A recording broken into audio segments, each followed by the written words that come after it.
Andress Brothers Roofing, we nail it every time. We do one thing and we do it well.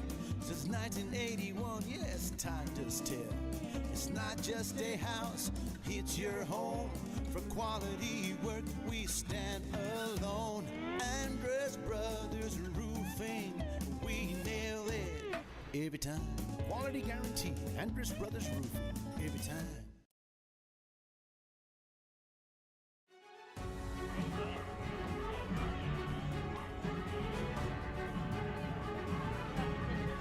Game 2 of the regional quarterfinals from First United Park in Woodrow, Texas. I'm Donnie Hart here on the Shallowater Sports Network, and this Mustang baseball team got a big victory last night on the road in Amarillo to take advantage of this quarterfinal series and put themselves in the driver's seat. Won a very entertaining baseball game up there, one that went back and forth for a while, and then the Mustang power showed up. The bats came to rescue as they score 11 runs between the 5th and 6th innings to pull away and take control of the baseball game. And these guys do everything they are asked to do to get themselves in a situation where they can advance and move on in this state playoffs. Joining me today is my partner and sidekick, David Blackburn. And David, this baseball team has been really hot all season long. It's only lost once, tied once.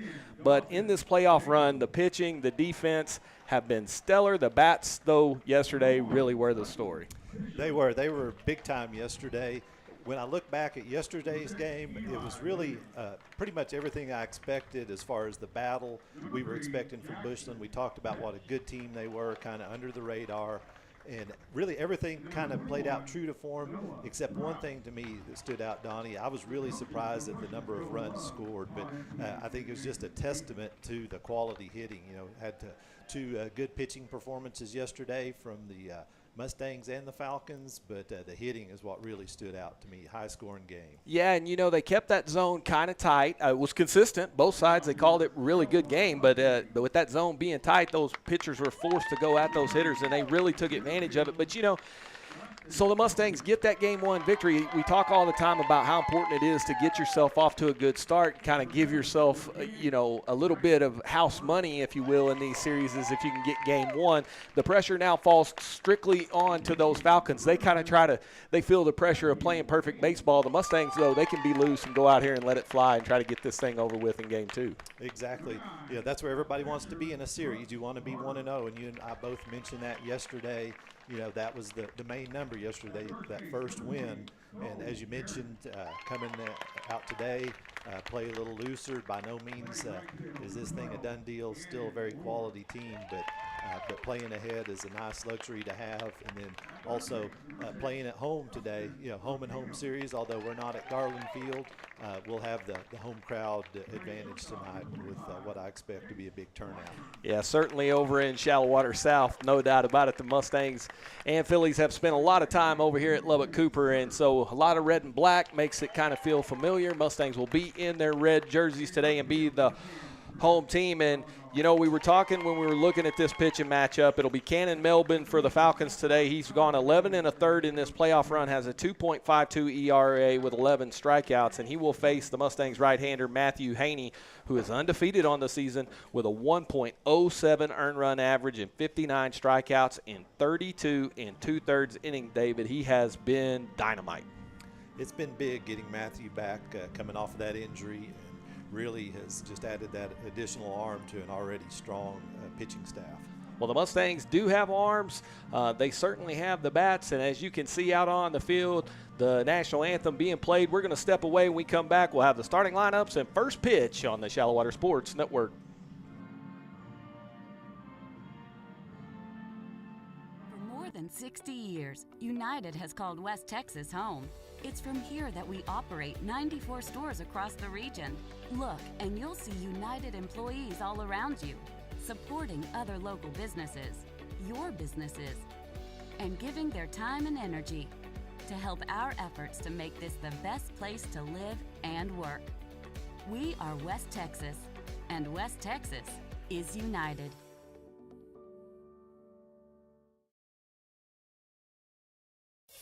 Andress Brothers Roofing, we nail it every time, every time. We do one thing and we do it well. Since 1981, yes, time does tell. It's not just a house, it's your home. For quality work, we stand alone. Andress Brothers Roofing, we nail it every time. Quality guarantee. Andress Brothers Roofing. Every time.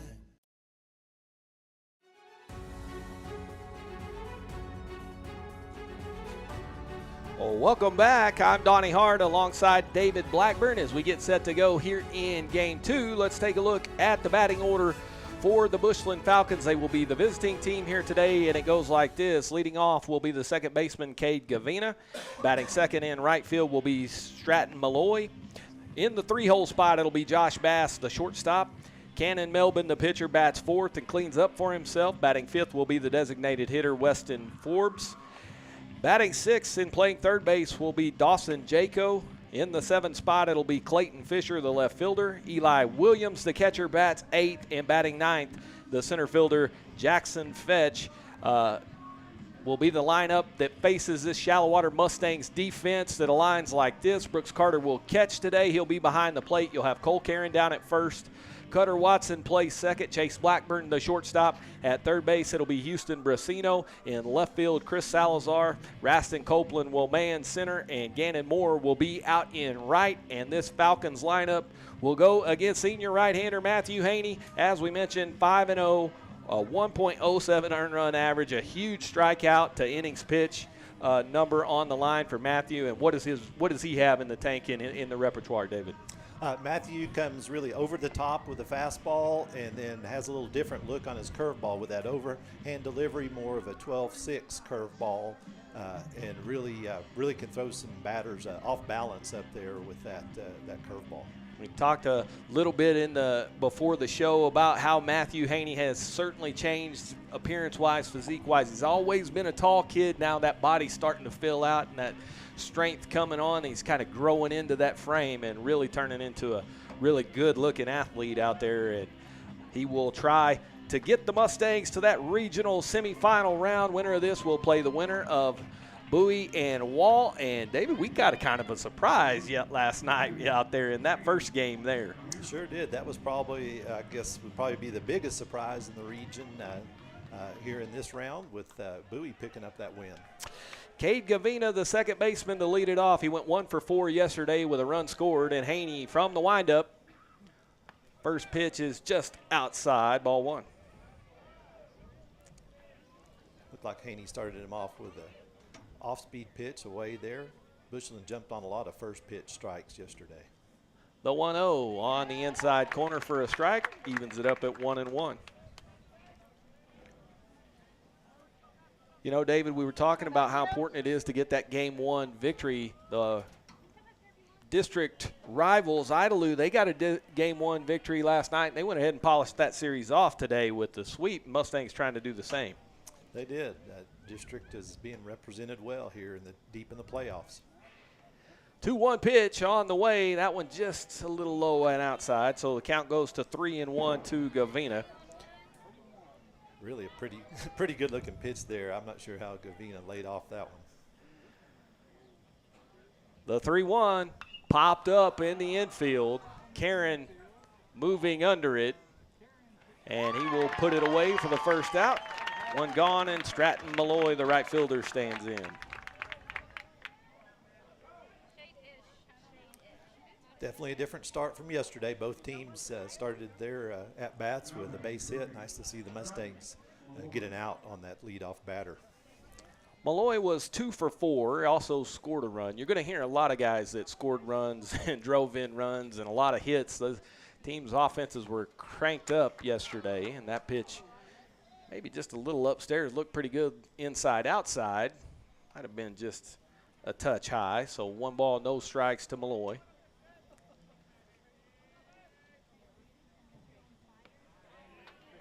That pitch catches the corner, 1-1. Matthew dialed it down just a little bit there, gets the called strike. Steady dose of breaking balls here early on. 1-1 pitch from Haney. Swung on and missed. 1 ball, 2 strikes.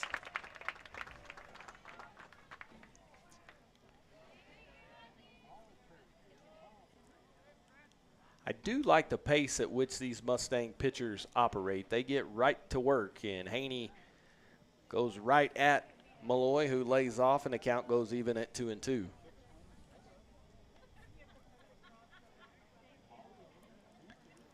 Five o'clock start here means some folks a little slow to get here. You're starting to see that red and black crowd filing in here in the top of the first inning in game number 2. Haney with a 2-2 count. That one bounces in, and the count will go full. A little cooler than yesterday. I'm showing 90 degrees here at game time. That wind is really just a pretty fairly light breeze by our standards. Looks like it's coming in maybe out of the southeast over there. Flag's just kind of blowing a little bit across the field. Yeah, 90 degrees after yesterday feels like it's freezing out here. Pitch misses upstairs, ball 4, and so Malloy draws the 1-out walk, and he'll go down to first base. Looked like Matthew just let that one get away from him. Breaking ball kind of got out of his hand there, stays way up. Now we go to the 3-hole man, Josh Bass. He was a starting pitcher, took the loss in game 1. He'll play short today. He was 2 for 4 with a couple of runs scored, a good hitter, and produced a lot of activity in those at-bats. Haney will work from the stretch for the first time. Slide step and just off the outside edge, 1-0.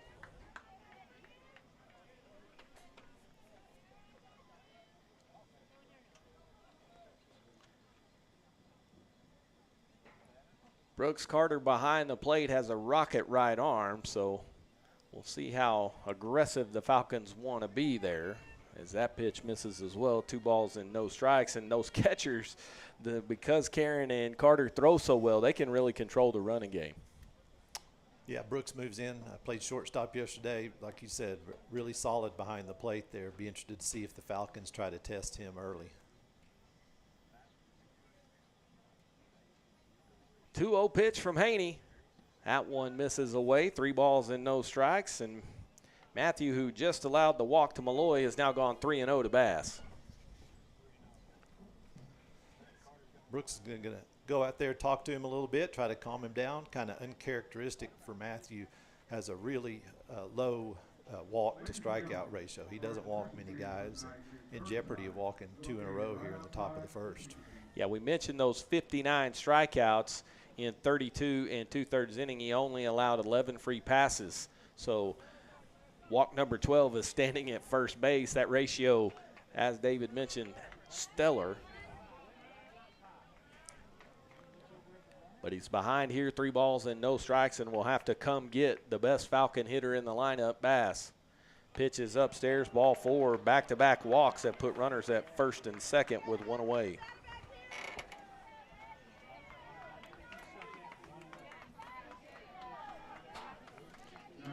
The cleanup man, the pitcher, Ganon Moore.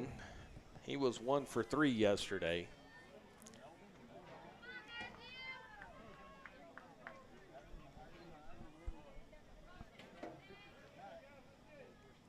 Haney from the stretch, looks the man back at second. That pitch misses in stairs, ball 1.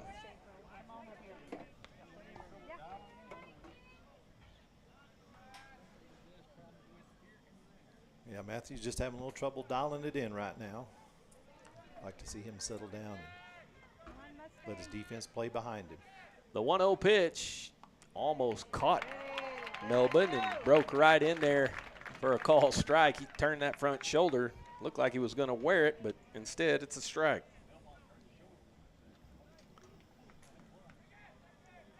One pitch. That one low and away, 2-1.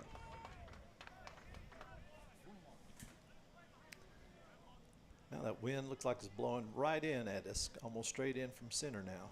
They're trying to find out a way to keep Cole Karen in the yard today. That's why the good Lord says we're going to make it a little tough on Cole today. 2-1 pitch. Check swing fouled away, 2-2. That's one of my biggest questions coming into today's game. I'm curious to see how Bushland's going to pitch Cole today, or if they'll pitch to Cole. Yeah, roll it up there. that would be my advice. Don't give him anything above the soles of the shoe. Luckily, you can do the automatic intentional pass. I'm sure we're gonna see that a few times here today after the performance from Karen. But Mustangs have plenty of other guys capable of doing damage. The 2-2 just off the inside edge. Boy, looked like the same pitch that was called a strike, and that'll push the count full here. So runners at first and second, one out, full count. We'll see if they'll put the men in motion to try to stay out of a double play situation.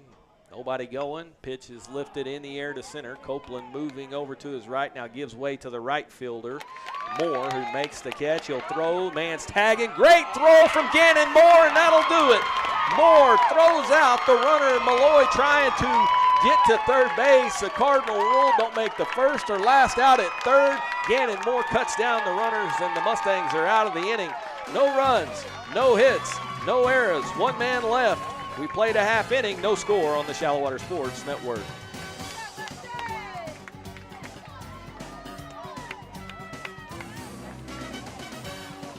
Life has been anything but normal. The future is unknown and the uncertainties are plenty. But a farmer deals with this every year, and they keep working hard. At People's Bank, we strive to live out those same values. It's easy for a banker to be there in the good times. But at People's Bank, we're there when the rain isn't falling, the wind keeps blowing, and the drought continues. People's Bank, a bank in the people business.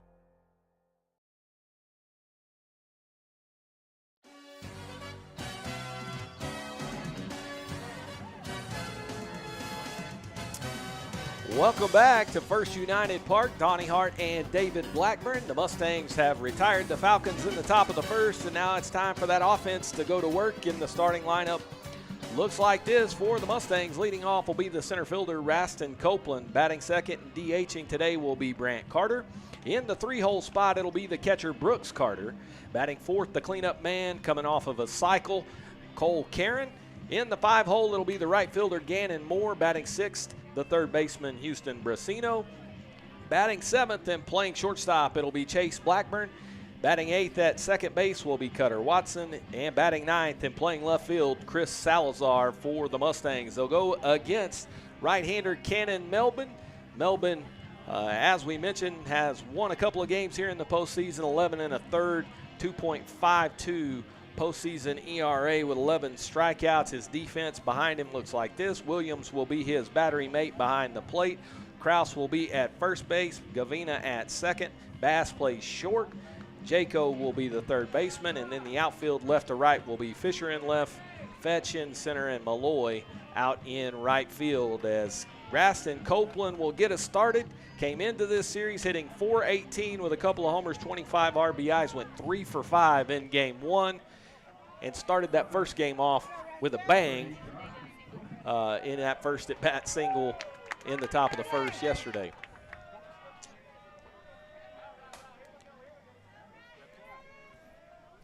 Ended the top of the first on a really nice defensive play. Strong throw by Ganon Moore. Is a little offline, and Houston Brasino does a great job of putting that tag on him. We'll see if that ignites the Mustang offense. First pitch swinging is Copeland, comes up empty, 0-1. And, you know, we talking a little bit about Ganon. He got a base hit in that last at-bat. He had been scuffling at the plate a little bit. Now makes a big defensive play. Maybe we're starting to see Ganon Moore come to life here in this playoff run. And if that happens, that Mustang middle of the order will be crazy good. Right. Getting one more bat rolling would definitely make it a formidable lineup, that's for sure.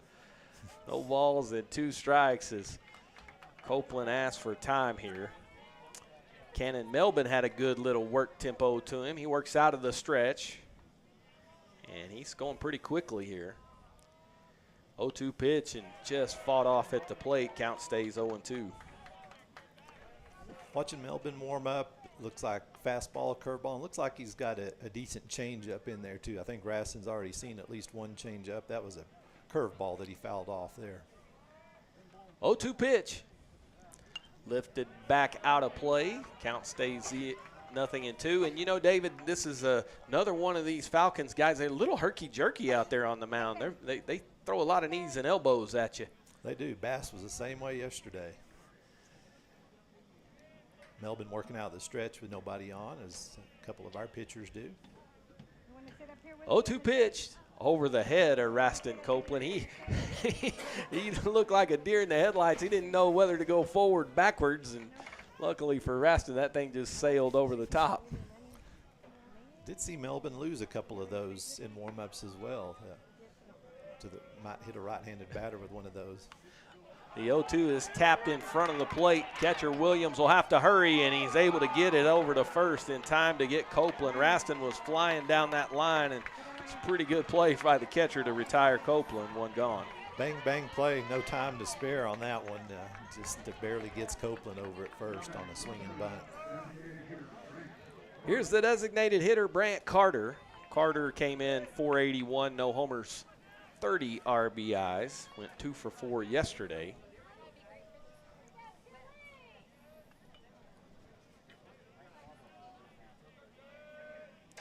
Every member of that starting lineup got a hit yesterday for the Mustangs. The first pitch misses inside 1-0.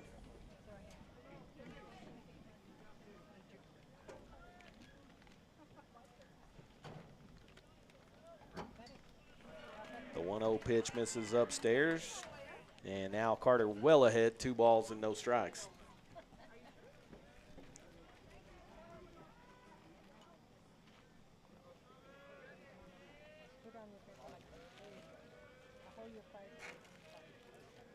Melbourne kicks and deals, and that one catches the outside corner, 2-1.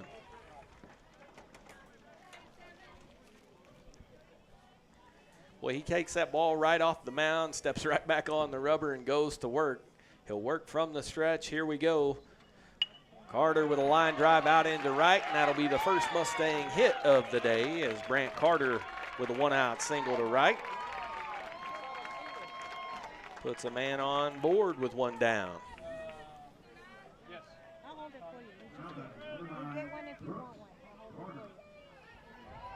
It's what we need. We need guys getting on base, period, but especially batting ahead of Cole.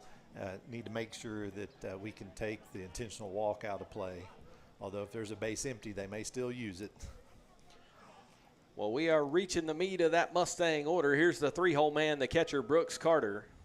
551 coming into the series and went 2 for 5 yesterday.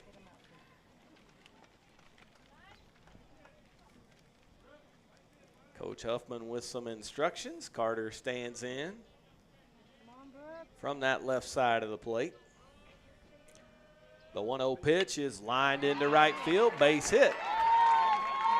So the Carter brothers stroke singles to right. Runners at first and second, and here comes the guy who had the biggest night of the night for anybody on either side. Karen, who was 4 for 4, hit for the cycle, drove in 4, was intentionally passed, and he's got 2 runners on with 1 out here in the bottom of the first. Here's the answer to my question. They're going to at least not intentionally walk him. We'll see how they pitch to him.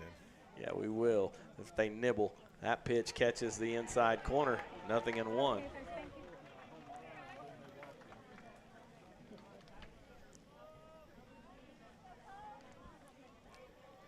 Great opportunity for the Mustangs to draw first blood. The 0-1 pitch, Karen swings and taps that one foul, 0-2, but he had a good cut.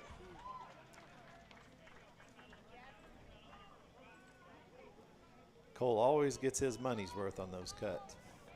No use getting cheated. Well, I guess when you're coming off of a 4 for 4, that probably means you're seeing it pretty good. And now with 2 strikes here, Cole will try to put together a quality at bat. He'll take that pitch high, one ball, 2 strikes.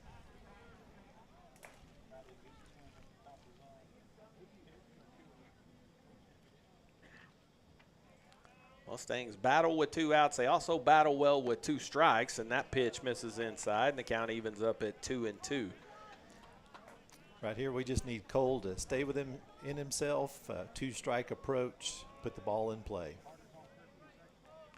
2-2 pitch. Swung on, lifted back, foul, out of play. We'll do it again. But, you know, David, all season long you've seen this team generate runs with 2 outs. But I think lost in that is, you know, here's a guy who's down 0-2 in the count, and he's already now pushed it up to 5 pitches seen and even got himself back in it. And now the count is full, and he's in the driver's seat. Yeah, great at bat here by Cole, working back. Full count. Runners at first and second, 1 gone. Melvin will just step off there. Either didn't like the pitch or might have been stepping off to see if those runners would give away any activity they may have. Nobody on the move, and the pitch misses inside. So Karen draws the walk. That'll load them up with just 1 out.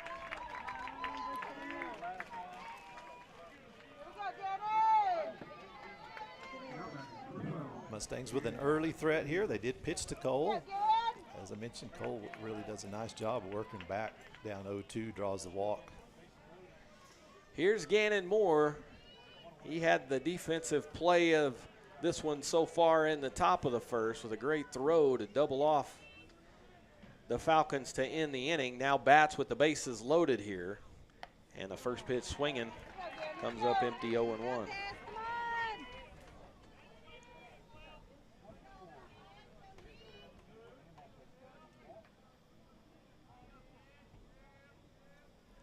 The 0-1 pitch catches the outside corner, 0-2, and Ganon looked over there like, oh, I think it caught it. So now 0-2, Moore trying to deliver an RBI. That pitch is wide, so 1-2, but they went right back out there.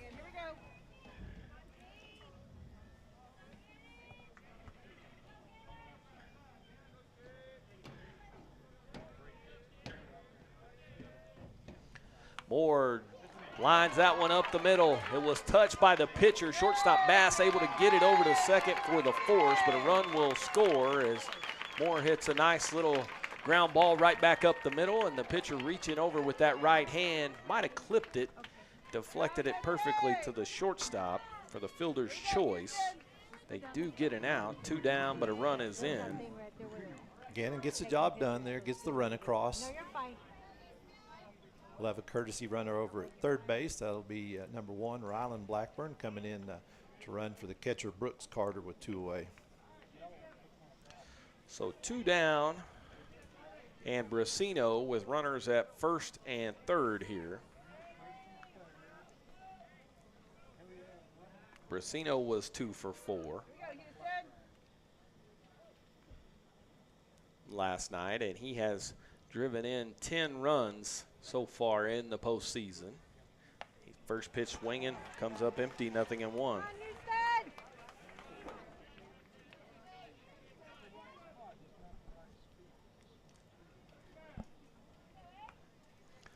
Mustangs have pushed a run across here in this opening inning. They lead the series 1-0 and have jumped out here in game 2. Pitch bounces away from the catcher. Moore will advance up to second. The throw down, and now the runner from third, Carter, comes sliding in, or Blackburn comes sliding in to score the run, as Blackburn, who was running for Brooks Carter over there, sees the throw down and is able to scamper home. So it'll, in essence, work kind of like a double steal, but Ganon Moore is slow to get up down there at second base.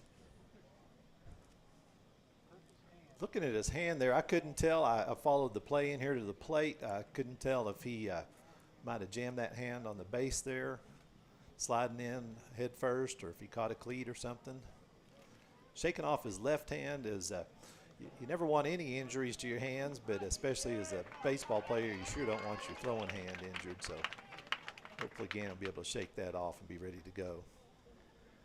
Moore trying to get some feeling back in there. He's maybe pulling on that thumb a little bit. We've got the live stream on delay up here, so we're trying to take a look at the replay and all of that all at the same time. But heady play there on the pass ball. Moore takes off for second. Williams really with an ill-advised throw down to second base. Probably should have just went ahead and let Moore have the bag. Instead, he throws down, and Blackburn, very alert, goes ahead and takes home. So 2-0, Mustangs have scored a couple and have a runner at second now with 2 outs, and Brasino swung on and missed. And Houston now behind in the count, 1 ball and 2 strikes.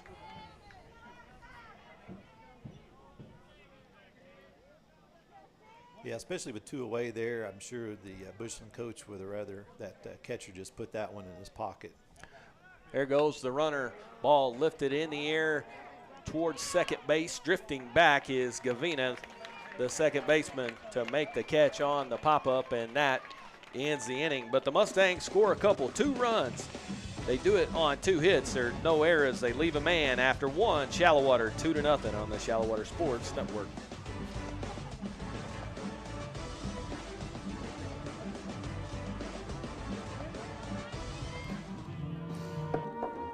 Honey, can we please just call D&K Hunt? I can do this.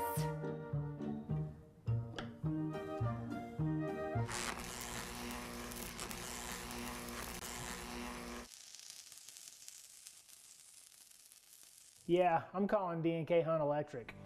When you need electrical work done, leave it to the professionals and call D&K Hunt Electric, 806-866-9911.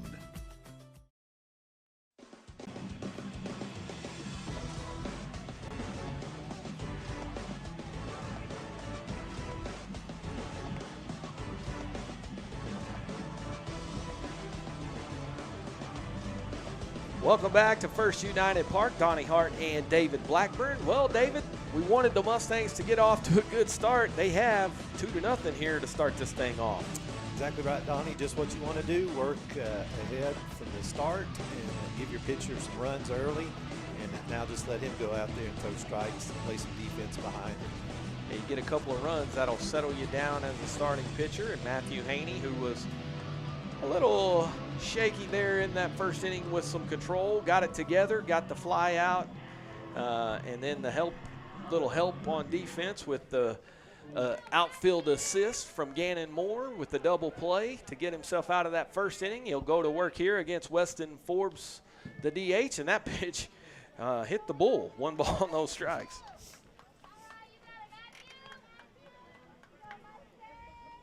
Well, you got to have a little nuclear loose in you. You don't want those guys digging in there, being comfortable. 1-0 pitch. That one inside. 2 balls and no strikes. Yeah, I saw a little emotion out of Matthew earlier after that nice defensive play. Pitcher definitely appreciated the defense behind him. The 2-0 line drive right to Brasino, who just sticks the glove on it. 1 gone.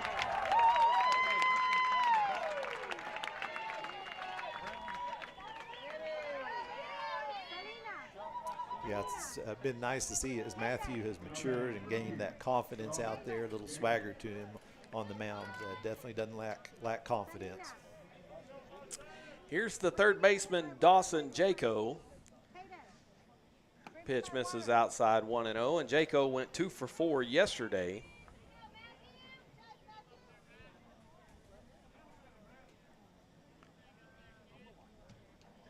The 1-0 pitch tapped at the plate, foul ball, evens it up at 1-1. Well, that was a hard hit ball down there to Brasino, that hot corner, and he made a nice little play on that like he's done that a few times, David. He has. He's been pretty strong at that hot corner, as you mentioned. There's a line drive right back up the middle, base hit. So Jaco's aboard with a 1-out single. First hit of the game for the Falcons.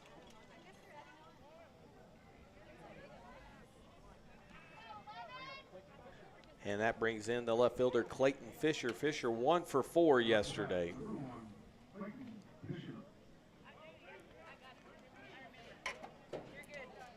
Yesterday, every time Shallowater kind of got ahead early in the game, it seemed like Bushland battled back, and then Shallowater returned the favor. It was not till the 5th and 6th innings where the Mustang offense blew it open. So With the Mustangs up 2-0, the Falcons trying to get something going here with one out in the top half of the second.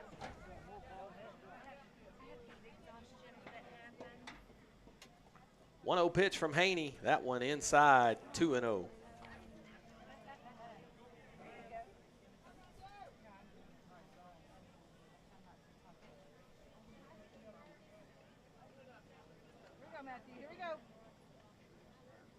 Haney checks the runners.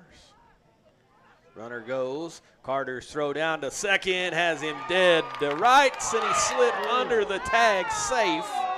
Watson pulled it up like he was ready to throw it around, and can't believe it. Neither can Coach Huffman. He wants to walk out of the dugout to say, really, how did we miss him?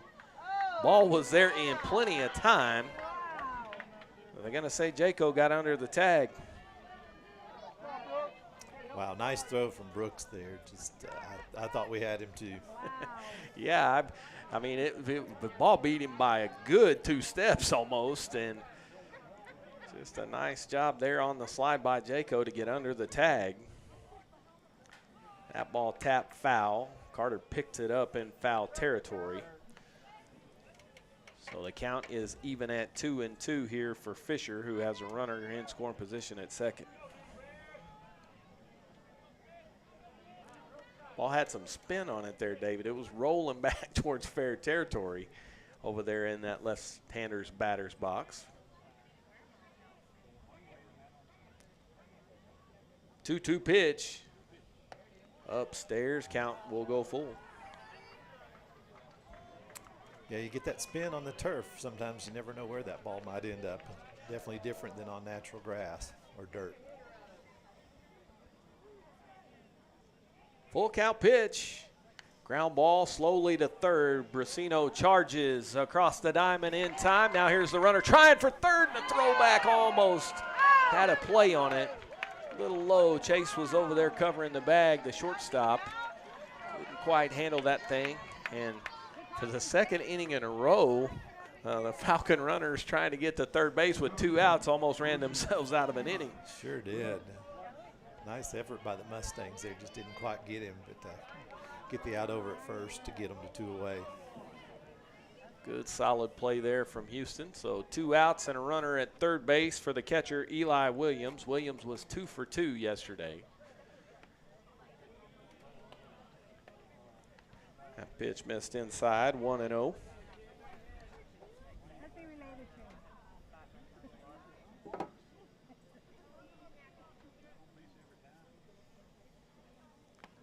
The 1-0 pitch catches the outside corner and evens it up at 1-1.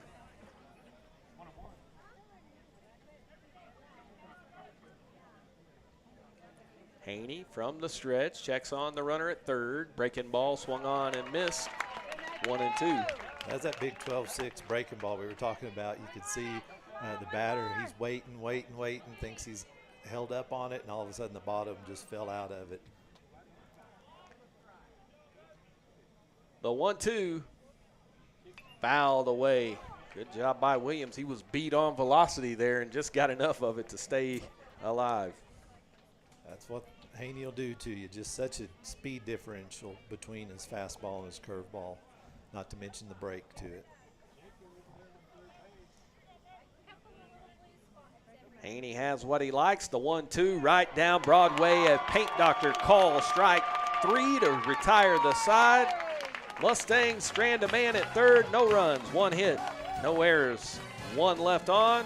1.5 gone by. 2-0 on the Shallowater Sports Network.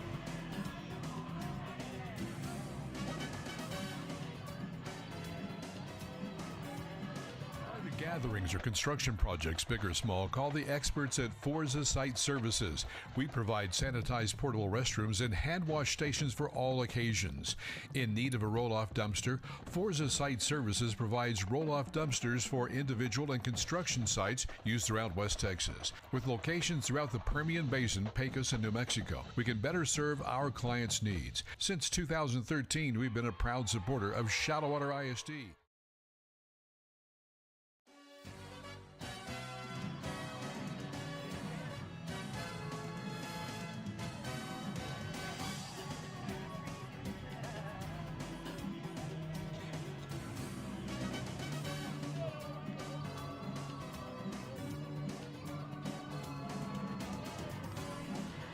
Welcome back, Donnie Hart and David Blackburn. As we go to the bottom of the second here, the Mustangs will have 7, 8, 9. It'll be Blackburn, Watson, and Salazar due here for Shallowater. And, well, this has been just about what we hoped for, David. You know, you get a 1-game-to-none lead. You're playing back at, you know, in the South Plains, basically, in a home game closeout situation, and you jump on top, and that pitching just keeps on rocking and rolling.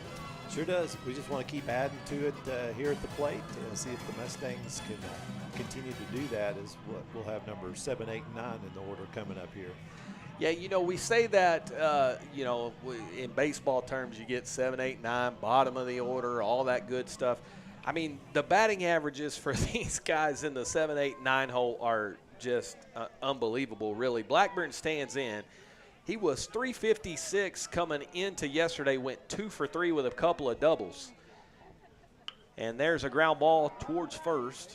Nice play by the first baseman, Krause. He'll step on the bag himself, one gone. They had him played right down the line. Yesterday, one of those doubles was about that same spot, probably hit a little bit harder. Played him more down the line today, get the out. Here's Cutter Watson. 442 in the 8-hole coming into the series. He went 1 for 4 yesterday. And that pitch is inside. 1 ball, no strikes.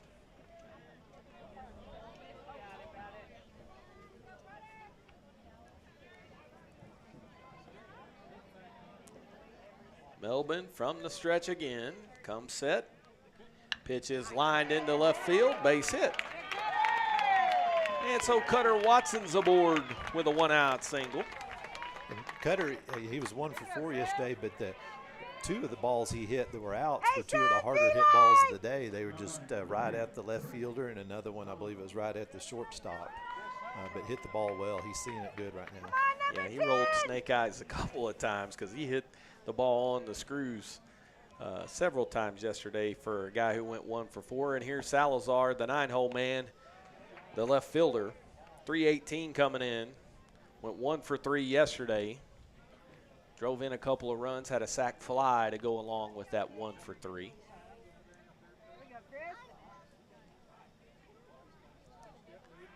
Check over at first on Watson. Yeah, Salazar, 318 in your 9-hole, that's not a bad place to be right there, having a 9-hole hitter hitting like that. He's a pretty tough out, too. The 1-0 pitch misses outside. 2 balls and no strikes, so Salazar way ahead here. He's one of those guys, probably gets you a few quality at-bats throughout the series here. Good at fouling balls off and making that pitcher work. Got a little old school approach, no bat and gloves. Got the smeared eye black, kind of like it. 3-0, he's way ahead here. More than likely take sign coming with the count 3-0. Never know, though. Maybe he'll get a cookie. Pitch catches the outside corner, 3-1. Come on, Eli!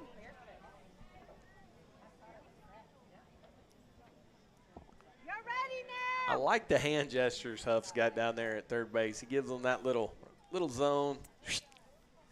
Take advantage as that one's popped up in foul territory. The third baseman, Jaco, moves over and will make the play. Second out of the inning on the pop-up from Salazar.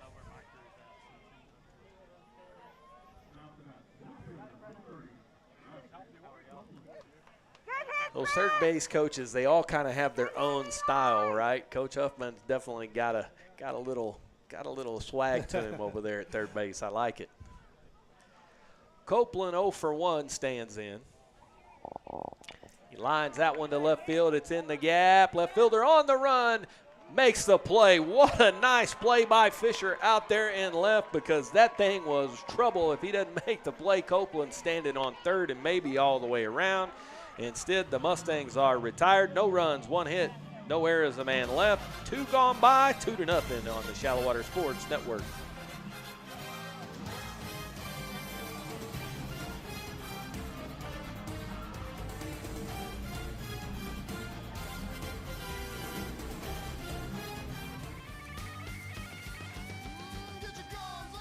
When you hear the hail and the thunder, you don't have to wonder who to call. Call the Paint Doctor.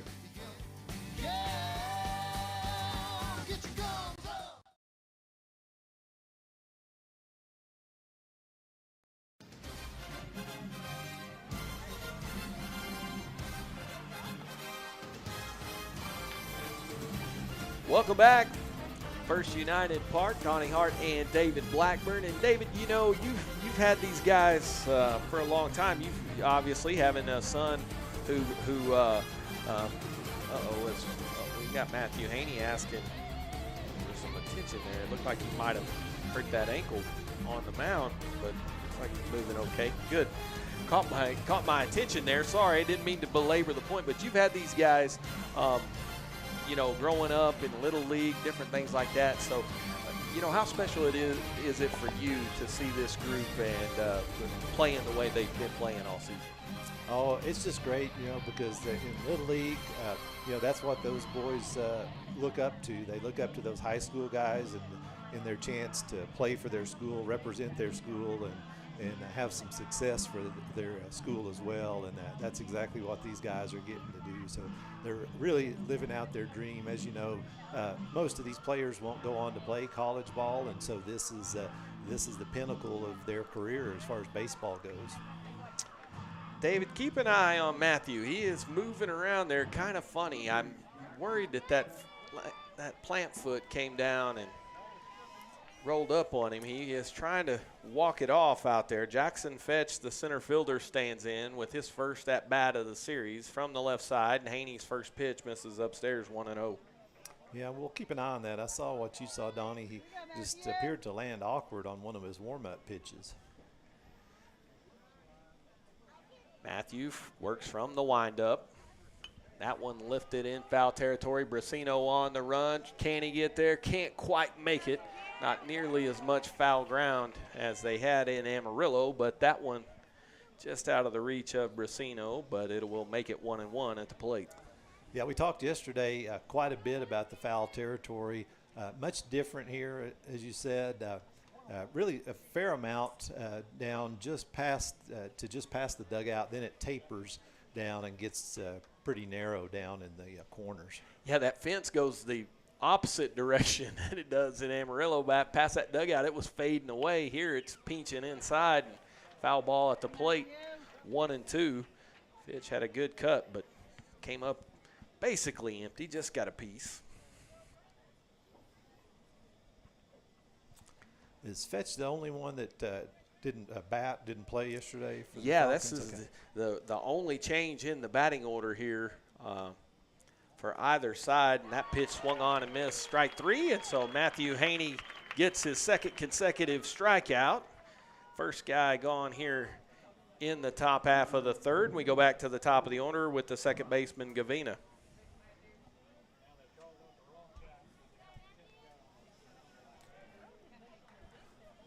Matthew appeared to be fine there, gets the strikeout to start off the top of the third. Here's the first pitch. That one just a little upstairs. 1 ball, no strikes. Gavina popped up to the first baseman, Karen, to lead off the inning, or lead off the ball game. 1-0 pitch. Swung on and missed. 1-1. Donnie, from our perspective here, at least my opinion is the umpire has a pretty similar strike zone to the one we saw yesterday. Really don't get much at the top of the zone, belt level. 1-0 pitch, that one downstairs, 2-1. Yeah, they have been consistent on both sides. You really, I mean, there's not a whole lot of arguing going on one side or the other, but it has favored the hitters so far because it has been pretty tight. And that one misses inside, so 3-1, making those pitchers come right after the hitters. Right. Puts the advantage in favor of the guys in the box. The 3-1. Ground ball down the third baseline. Diving is Brasino. Up on his feet. Long throw. Didn't get him, but what a play by Brasino. Legging that thing out was Gavina. If it was anybody other than the leadoff man, I think he has him, but infield hit there, but what an effort from Houston. Wow, yeah. Wow. That was really a great effort by Houston there to even get a glove on that ball, and he comes up with it, has to get back to his feet, makes a strong throw, and a bang play. Umpire right there on top of it, four-man crew here. Well, it was almost a Sports Center play there from Houston Brasino as he dives. Looks like Brooks Robinson over there at third base. Here's the right fielder, Stratton Malloy. Yeah, see, you're too young. Jake Warren is saying Matt Chapman. That's an insult to Brooks. 1-0. Malloy walked in the first. He was the runner cut down on the throw from right field by Ganon Moore that retired the side. Nice curve ball. Matthew dropped in for a called strike. Makes the count 1-1. Haney checking in over there at first base with Gavina. He is able to dive back in safely.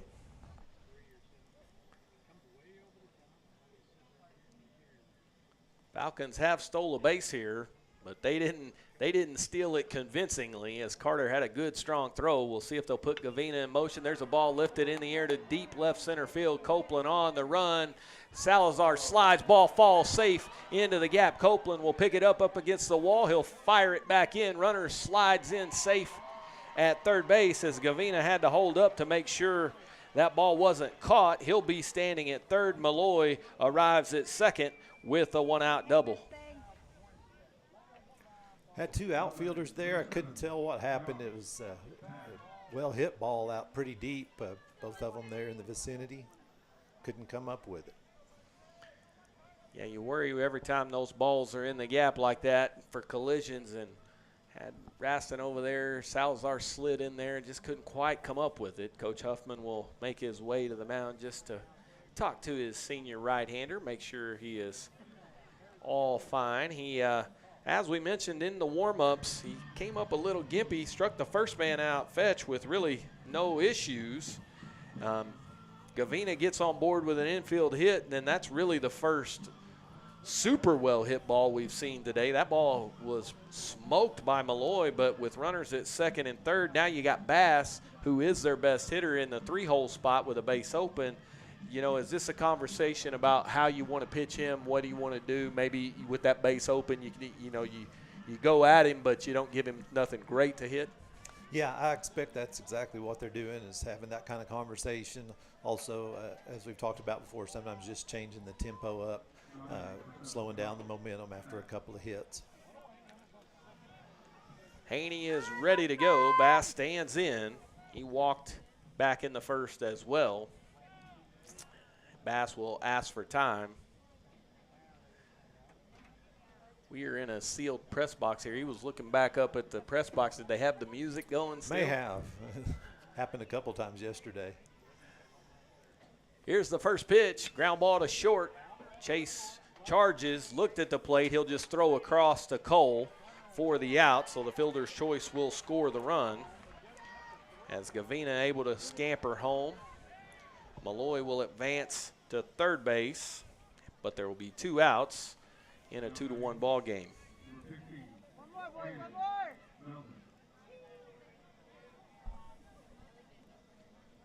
Mustangs were regular depth there, not a especially hard hit ground ball. Would have been tough to have a play at home. Wise choice there to get the out at first. Cannon Melbourne, the pitcher, flew out to right his first time. He'll try to help himself here, but he's behind in the count 0-1.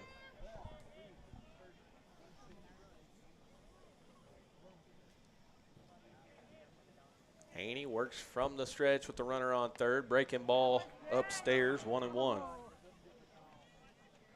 There's that point you were trying to make, David, about that zone. You're not getting the top of that zone today. No. We saw that yesterday, too. Curveballs that it look like they're in there for a strike, but apparently coming in just a little bit high. 1-1 misses too tall. 2 balls and a strike.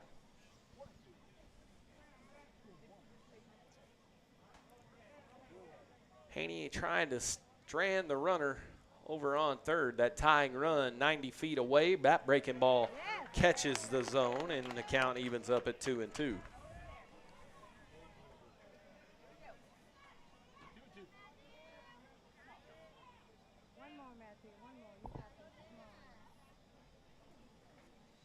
2-2 pitch. Tapped foul at the plate. Carter moves over. Nope, they're going to say swung on and missed at the plate. I thought he tapped it. Carter comes over to make the play and throw down to first for the out. So strikeout, 2-3 on the put out to end the inning. Third strikeout for Matthew Haney. 1 run, 2 hits, no errors. The man left. 2.5 gone by, 2-1 on the Shallowater Sports Network.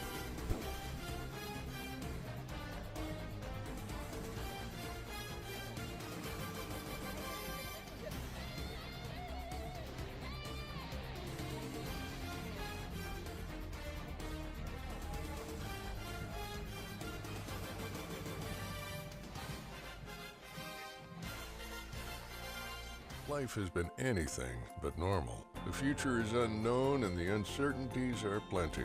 But a farmer deals with this every year, and they keep working hard. At People's Bank, we strive to live out those same values. It's easy for a banker to be there in the good times. But at People's Bank, we're there when the rain isn't falling, the wind keeps blowing, and the drought continues. People's Bank, a bank in the people business.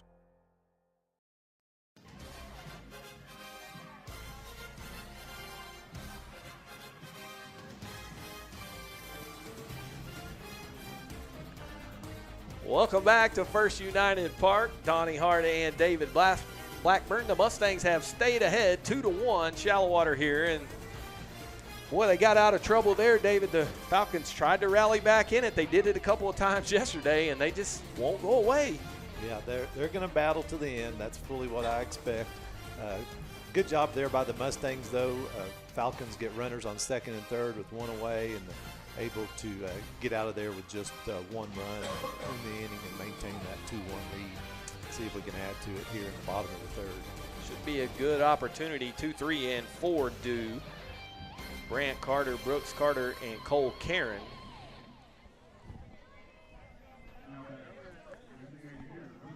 And Brant, who singled to right, scored a run in the first. Steps in against Melbourne.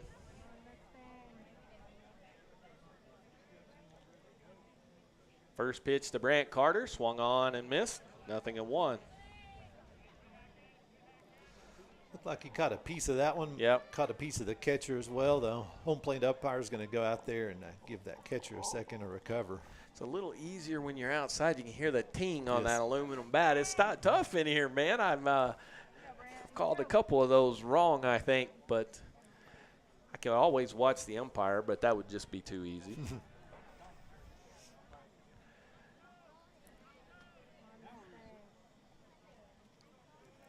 No balls and 1 strike. Melbourne ground ball to second. Gavina over to first in time to retire Carter. 1 away.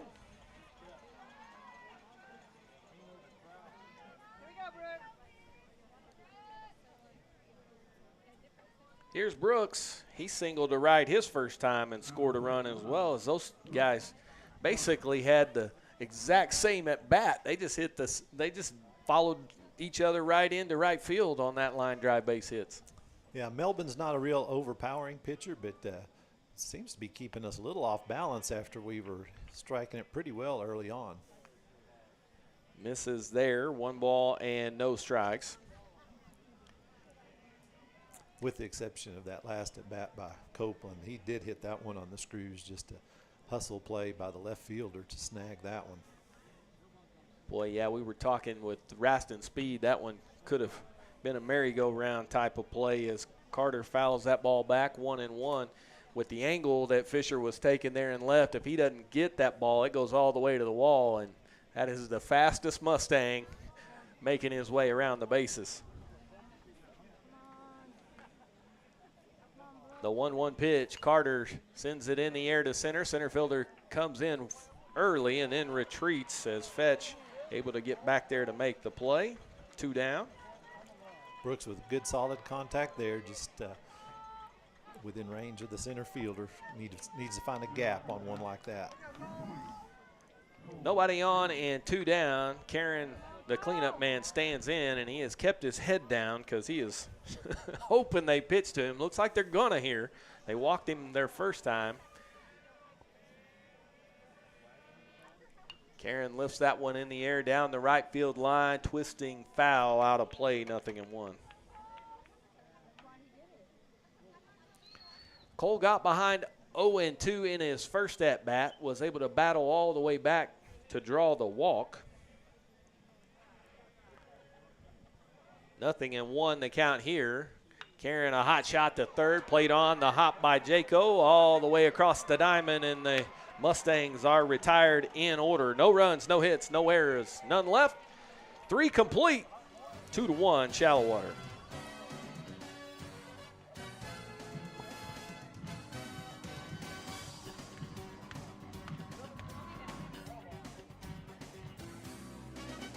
Life has been anything but normal. The future is unknown and the uncertainties are plenty. But a farmer deals with this every year, and they keep working hard. At People's Bank, we strive to live out those same values. It's easy for a banker to be there in the good times. But at People's Bank, we're there when the rain isn't falling, the wind keeps blowing, and the drought continues. People's Bank, a bank in the people business.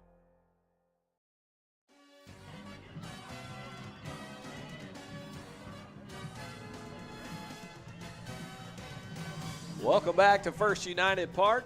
Donnie Hart and David Blackburn. And look at there, David, on the screen. Recognize them ladies? I do. Couple of locals there. Yeah, got the principal, Candace Wilkins, who walks out of our picture. And there's David's sweetheart sitting in the middle there. Nervous mom, I'm sure. Baseball moms, boy, they got to have a different mentality. It is got to be anxious up there in the stands. It is. I've talked about that before. Nothing more nerve-wracking as a parent than when your kid is on the mound in particular. Just pretty nerve-wracking situation. Weston Forbes, the designated hitter, the 5-hole man, he'll stand in. He lined out to Brasino down at third, and he'll take that pitch inside, 1-0. Donnie, that last inning, about the time I said Melbourne was keeping the Mustangs off balance, had 2 pretty hard-hit balls just in the wrong spots. 1-0 pitch upstairs, 2-0. Yeah, sometimes this is a funny game. The Mustangs scored a lot of runs yesterday with some balls that, weren't exactly screamers, and there you go in order and you blister a couple. And the 2-0 pitch misses. Haney's way behind 3-0 here as Forbes trying to get on base to try to get that tying run aboard. 3-0, he'll square the bunt, pulls it back, takes the strike, 3-1.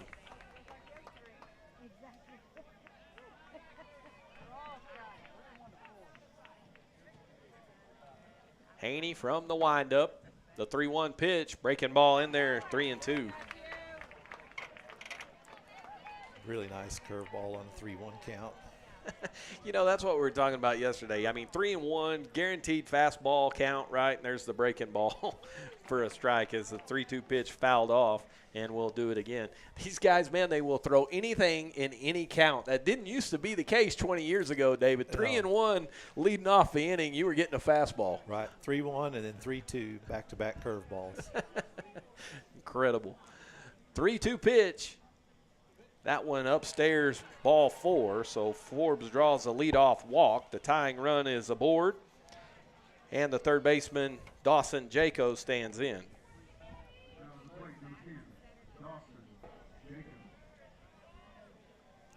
Jaco is 1 for 1, singled, stole a base. That back in the second inning.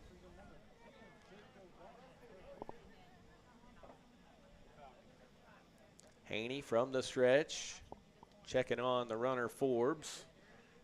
Check swing, foul ball back. Nope, didn't foul it back. Runner going all the way to third. Carter on the throw, got him.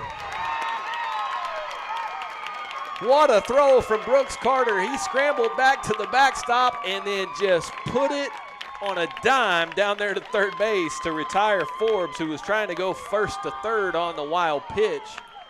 And again, I'm thinking that ball was fouled off, David. It's playing tricks on me up really here. Really hard to tell, especially with a big hop it took. Yeah, feeling like it's my first day up here or something. But pretty aggressive play by the Falcons to try to take 2 bases on that wild pitch. They haven't seen a whole lot of Brooks, but they should have seen that throw earlier on that attempted steal. yeah, and that is the first out of the inning made at third base. They already made the last out of the inning at third base, and Haney's 1-0 pitch catches the zone 1-1. Falcons have ran themselves out of some opportunities here early in this one. That pitch on the inside corner, 1-2. Nice pitch there on the fastball on the inside part of the plate. See if he comes with a curveball away here. 1-2 pitch, breaking ball just off the edge. Good pitch, but couldn't get Jaco to bite.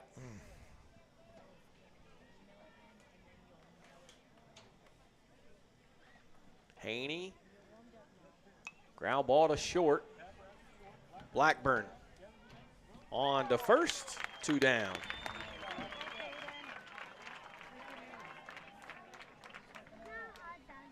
Is that hot? So what do you want? You want me to go down there? Good. I'll stay right here. Clayton Fisher, the left fielder, he's 0 for 1. Grounded out to Brasino his first time, but maybe his biggest contribution so far is the play made in left field on that Copeland liner. First pitch in there for a strike. Sure was. Saved at least 1 run, if not more.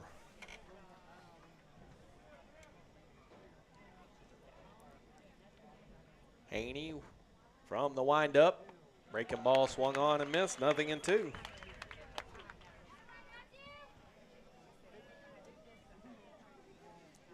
Matthew way ahead here. The 0-2 pitch. Over the head of Brooks Carter. 1-2. Had one to burn there. He certainly did. He gave Fisher a little something to look at up there over everybody's head. The 1-2, that one in the dirt. 2-2.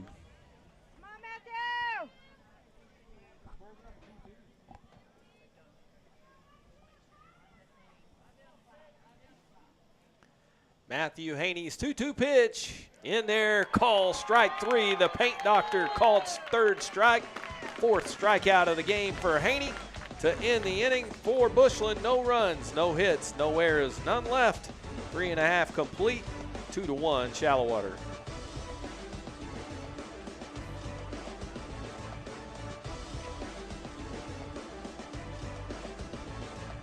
Andress Brothers Roofing, we nail it every time. We do one thing and we do it well. Since 1981, yes, time does tell. It's not just a house, it's your home. For quality work, we stand alone. Andress Brothers Roofing, we nail it every time. Quality guarantee. Andress Brothers Roofing. Every time.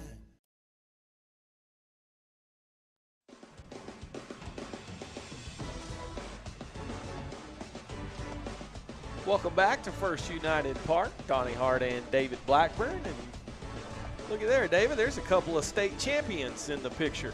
Yeah, we've got a few of those around Shallowater. Are they flashing any gold out there?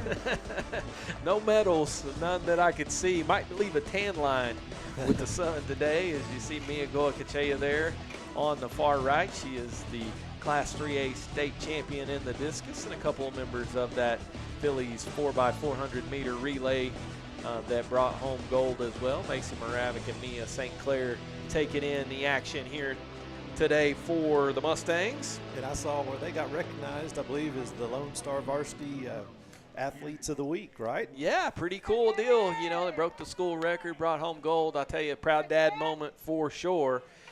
As the Mustangs stand in here to go to work against Melbourne, trying to get some runs. It's a close ball game, and Melbourne has been pretty good for the Falcons. Ganon Moore stands in 0 for 1.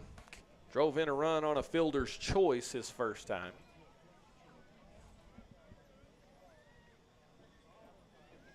The 1-0 pitch on the outside corner, 1-1.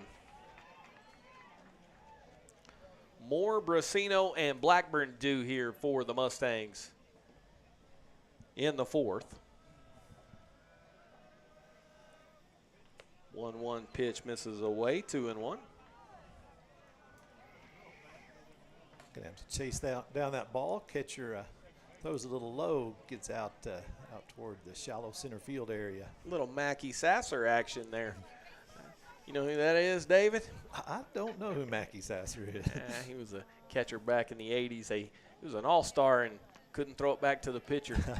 career ended because he got the yips. 3-1 now, the count to Ganon Moore. So Ganon trying to start the party here. In a good count, 3-1, but as David and I talked about, who knows what's coming. There's the gas, and that one is low, ball 4, and so Moore's aboard with a leadoff walk. Good job by Ganon working the leadoff walk, getting the leadoff batter of the inning on base. See if the Mustangs can get something going, plate some more runs here in the bottom of the fourth. Brasino, the third baseman, a long look down to Coach Huffman for the signs. Popped out to the second baseman, Gavina, to end the first inning.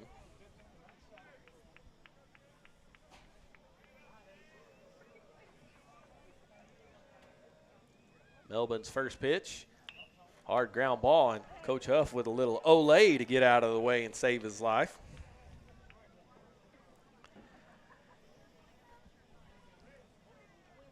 Think those guys in the dugout are heckling him, make a play? Probably so. I would imagine. I fully expect that. He's got a little smile on his face. He might have seen his life flash in front of his eyes there. There's a throw over to first to check in on Moore, who dives back in and is again shaking that left hand.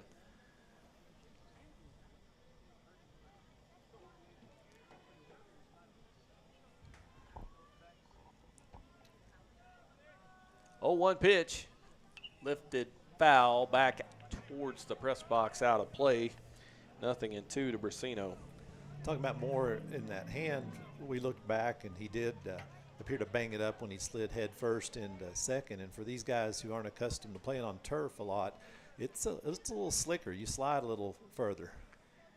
Come in a little hot on those bags, and Ganon had some action on that hand there as Brasino swings through the 0-2 pitch for the first out. That is Melbourne's first strikeout of the day. Chase Blackburn, the shortstop, stands in. Chase is 0 for 1, grounded to first back in the second.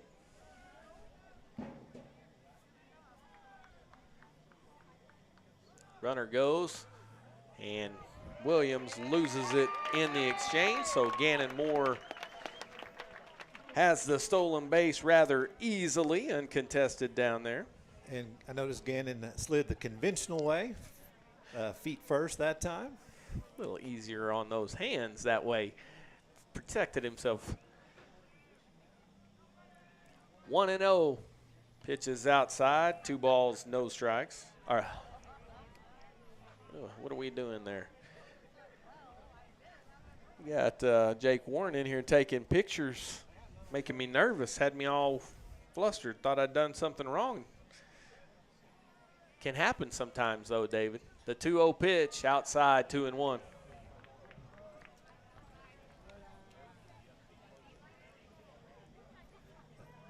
Jake got you flustered there. That's going to take it to 3-0. Oh, 3-0. Yeah. Man, I give up. You do it. 3 balls, no strikes. That pitch catches the corner. How about 3-1 now? I'm back on board. Yeah, I got distracted. It happens sometimes between he and I. We get lost in making fun of people. Jake's over here taking pictures, trying to distract me. The 3-1 pitch. Downstairs, ball 4, so Blackburn's aboard at first base. And that'll bring up Cutter Watson, who will have runners at first and second. Second free pass issued here from Melbourne. He's thrown a lot of strikes compared to some of the guys we've seen so far in this playoff run.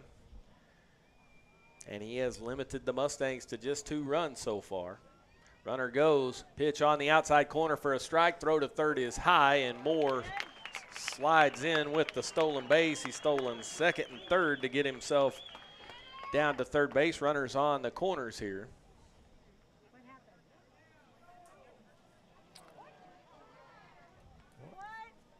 Looks like they're sending Moore back to second. I'm not sure what the call is going to be here, unless they're saying there's time. Or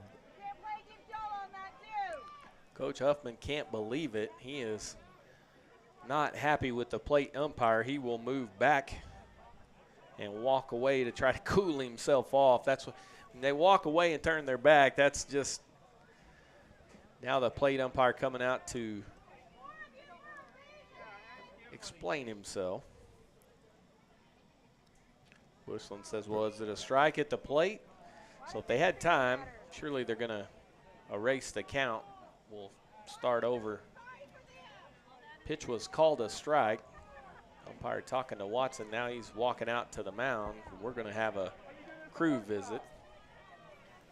Let's see if they can figure out what they're doing here. Yeah, they're as lost as I was there a couple of pitches ago.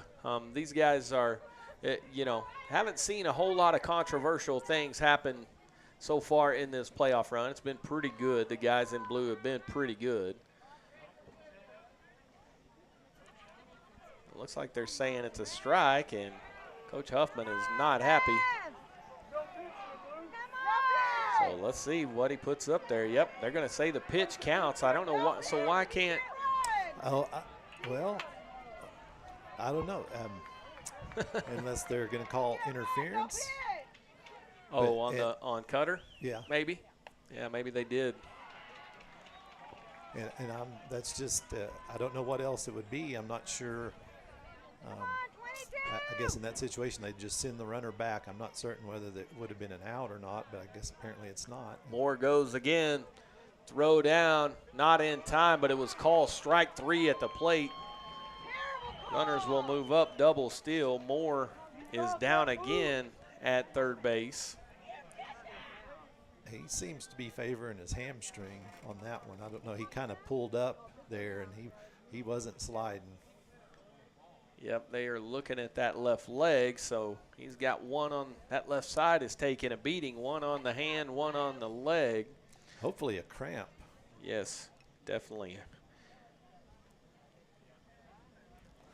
That would be your likely Game 3 starter if the Mustangs needed it. Down there being stretched out. Chase Blackburn will get credit for the stolen base into second base.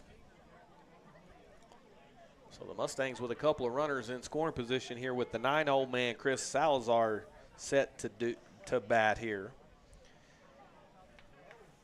But Cannon Melbourne has been pretty good. You got to give him a lot of credit. He has pitched well. Moore still down over there. Yeah, nothing overpowering, just the one strikeout, but he's getting the job done and kept it a tight ball game here so far. Yeah, he really has, and he has limited this powerful lineup to just 3 hits so far in the first 3 2/3. Moore is on his feet. He is trying to walk it off, and I don't know. The way he's walking right there, I don't feel real good about that. You got this, number 10. They're feeding him the liquid down there, so that would be encouraging. That sort of points more towards cramp.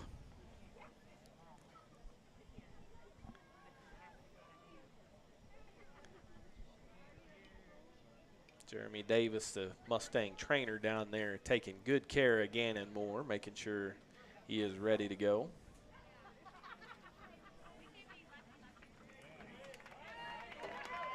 Ward's going to have to come in to run.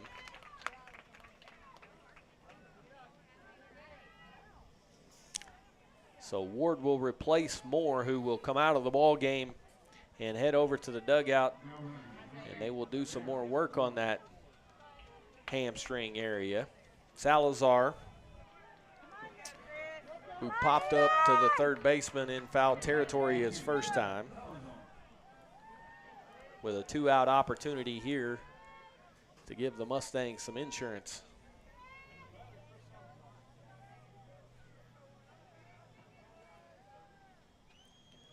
Melvin works from the stretch. Pitches off the outside corner, 1-0.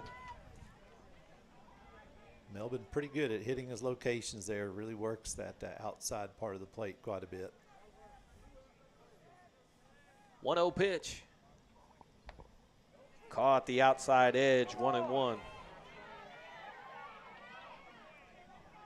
on, Tin, you got this!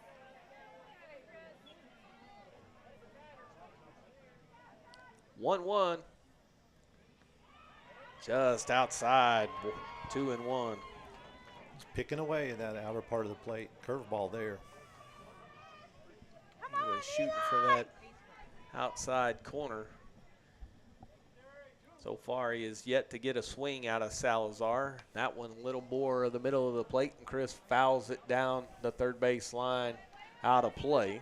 So 2 balls, 2 strikes, 2 outs, 2 men on. 2-1 Shallowater. Big opportunity here for Chris Salazar.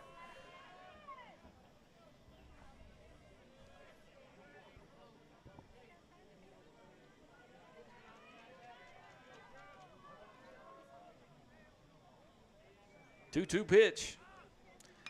Lined into left field. Left fielder Fisher slides in, dropped the ball. 1 run will score. Here comes Blackburn to the plate to score the second run. Advancing up to second base on the throw is Salazar, and so a 2-run, 2-out RBI single for Chris Salazar delivers a couple of runs, and it's 4-1 Shallowater. Big time hit by Chris Salazar there, 2 out, 2 RBI double. I looked up after he hit that ball, and I couldn't believe how shallow the left fielder was playing there. They almost had him played just right, but the ball drops in. The left fielder just not quite able to come up with it. He looked like he thought he might have had that one in the webbing for a minute, but could not complete the action. And here's Copeland, the leadoff man. He'll take a strike. Raston's 0 for 2. He has hit one of the harder balls and one of the softer balls. Swinging bunt in the first inning. Then a rocket line drive to left, 0 for 2. Both of them could have easily been hits, but unfortunately didn't work out for him. Yeah, that is no joke. He could be 2 for 2 just as easy as 0 for 2. And he was on the opposite end of the spectrum on both of those at-bats, and that pitch brushes Raston back, 2-0. Baseball giveth and it taketh away.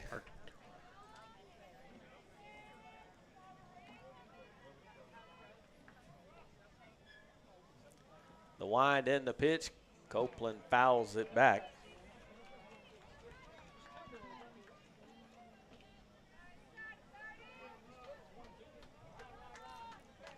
One ball, 2 strikes to Raston Copeland.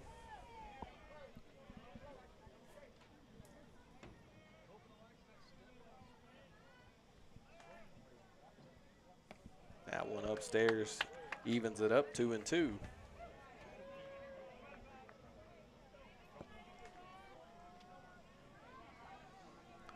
When we talk about that 2-out run production, Shallowater does it again. Chris Salazar, 2 RBIs with 2 outs here.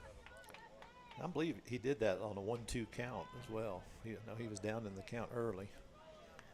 Just kept battling and got it done. Copeland swings and misses. Strike 3 to retire the side, but the Mustangs get a couple of runs. They do it on a 1 base hit. No Falcon errors, and they leave 1. After 4, it is 4-1 Mustangs.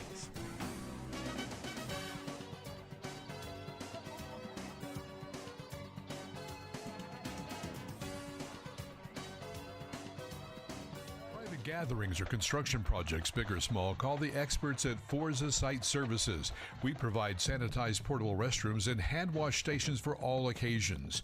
In need of a roll-off dumpster, Forza Site Services provides roll-off dumpsters for individual and construction sites used throughout West Texas. With locations throughout the Permian Basin, Pecos, and New Mexico, we can better serve our clients' needs. Since 2013, we've been a proud supporter of Shallowater ISD.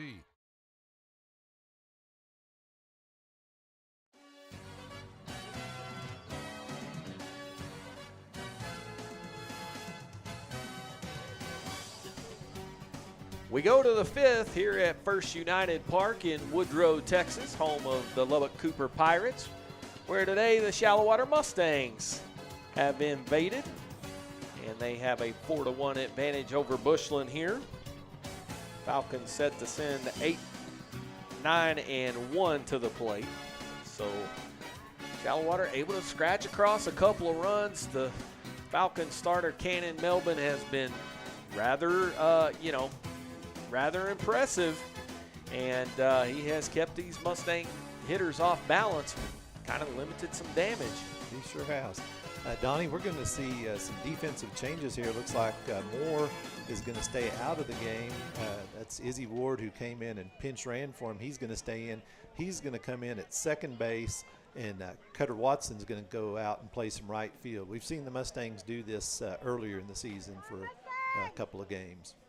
Here's Eli Williams, the catcher, and he'll line the first pitch into right field, and Watson will get some quick action out there in right, sending that thing back in, a leadoff single for Williams.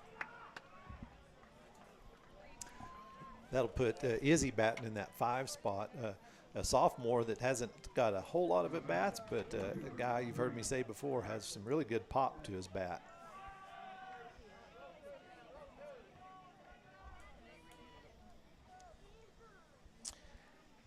Now the 9-hole man, Jackson Fetch, he struck out his first trip. They'll check on Williams over at first.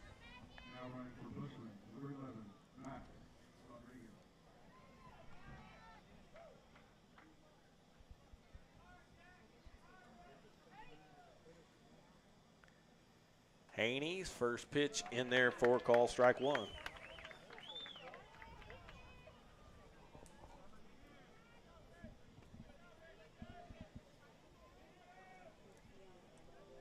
The Falcons trying to get something going here. They trail by 3. They've ran themselves out of a couple of innings, trying to get stuff going on the base path. There's a high chopper carrying on the big hop down to second for 1. Chase trying to get the double play back over here for Fetch, who slid head first into the bag at first base. So fielder's choice, 3-6 on the put out.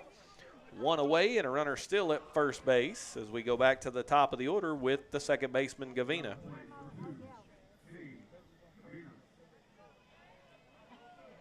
Good hustle on the play. Matthew Haney, the pitcher, comes over and covers first on that attempted double play. It's a hard one to turn, that 3-6-1. Fetch looks like he runs pretty well. He was getting down the line to try to stay out of the double play. Did so. Not a big fan of the head first slide into first, but I never have been either. There's a reason they let you run through the base over there. Yeah, stay on your feet. You're faster on your feet. At least most people are. There's a throw over.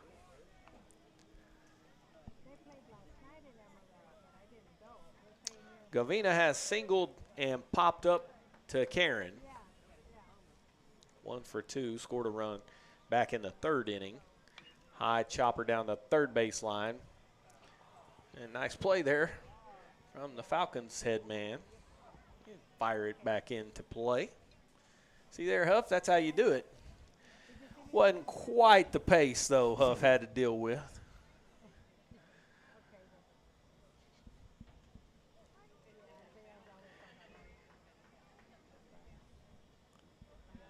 The 1-1 pitch. Foul ball back this way. 1-2.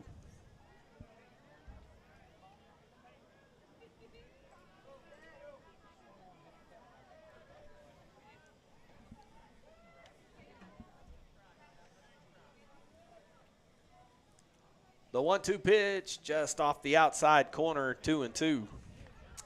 Good 1-2 pitch there by Haney. That one didn't miss by much.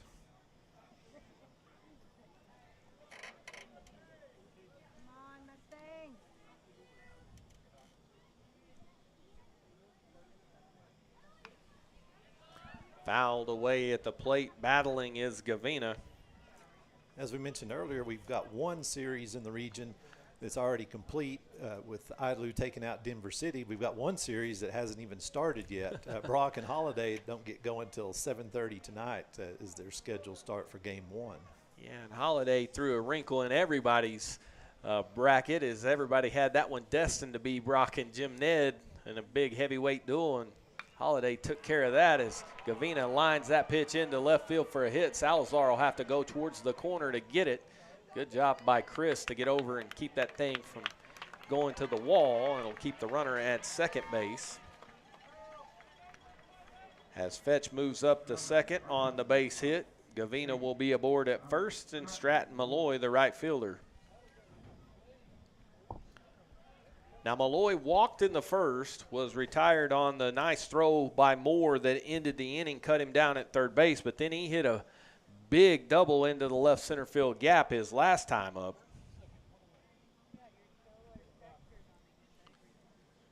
And Coach Huffman wants to come to the mound to check on Matthew Haney.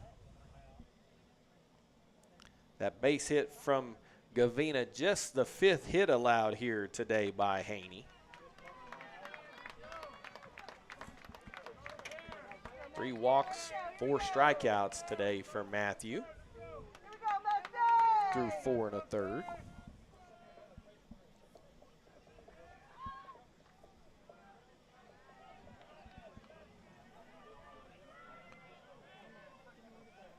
So with Josh Bass, the 3-hole hitter and shortstop standing on deck, the tying run stands in the box. And Malloy takes the first pitch downstairs, 1-0.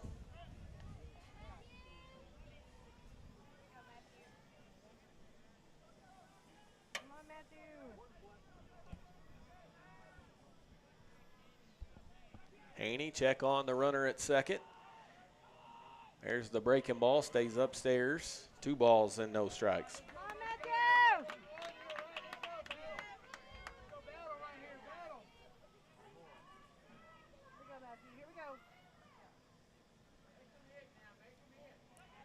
Haney, a long look down to second. Now kicks and fires. Swung on and tapped foul, 2-1.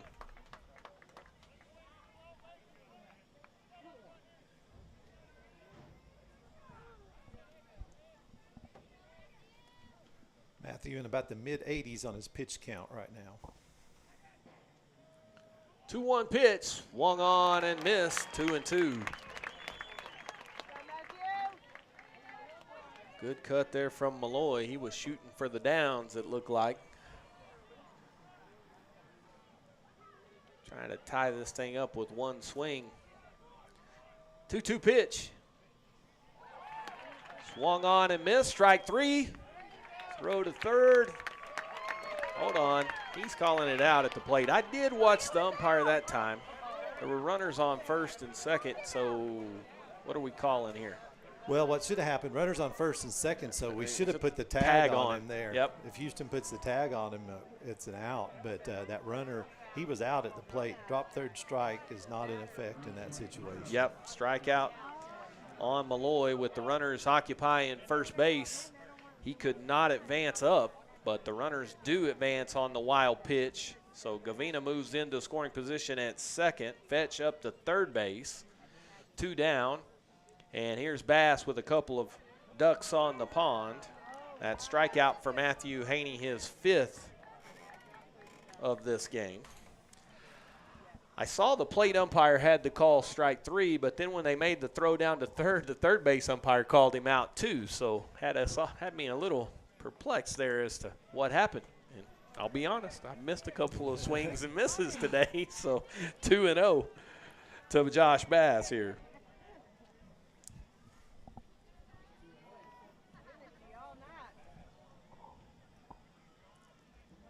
2-0 pitch, ground ball to short. Chase on the hop, fires across, and that'll do it. The Mustangs get out of trouble. Shallowater strands a couple of runners, no runs, 2 hits, no errors, 2 men left on. 4.5, it's the Mustangs 4, the Falcons 1.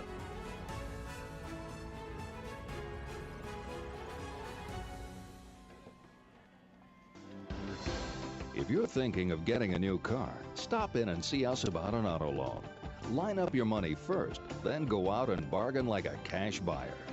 Our rates are competitive and we make our decisions right here, so we give you quick service on auto loans. Auto loans, we do them well. We're First State Bank of Shallowater, member FDIC.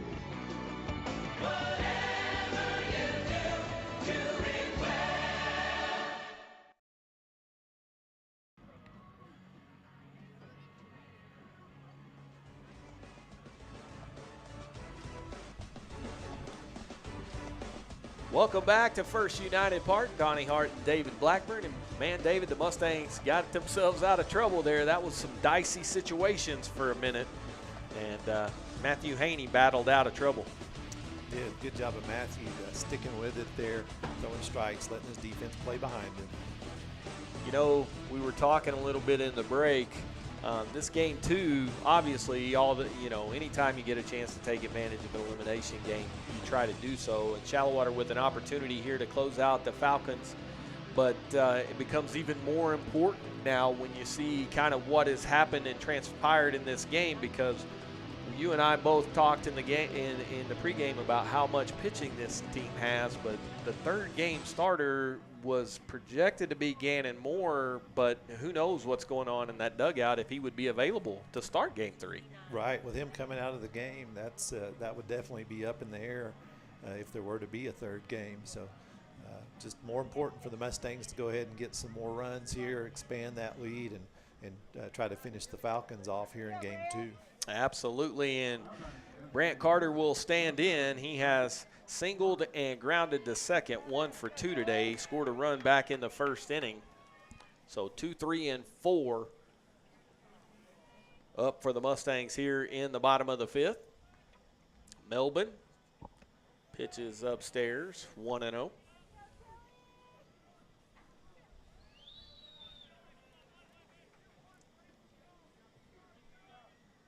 The 1-0 pitch off the inside corner, 2-0. Now Melbourne is only up to 71. He's been pretty economical on his pitch count. Yeah, a little lower, more efficient pitch count for him so far. We'll see if the Mustangs can put a dent in that pitch count here in the bottom of the 5th. 2-0 pitch misses upstairs, 3-0, and so Carter, who's way ahead.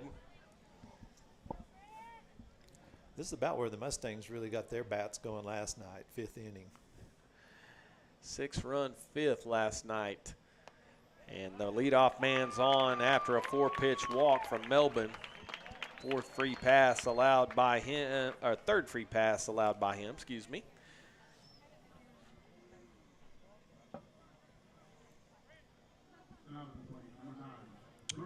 Brooks Carter, the catcher, singled in the first, scored a run, flew out to center in the third, 1 for 2.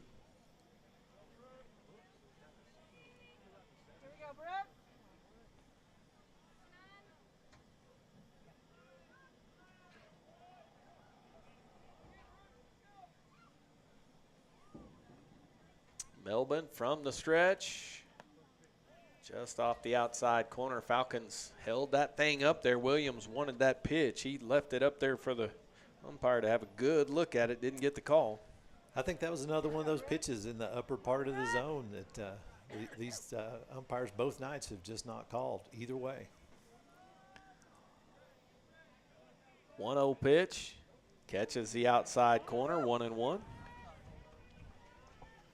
You know, this press box will fool you there because the angle we're setting at, the first pitch looked better than the second one. 1-1.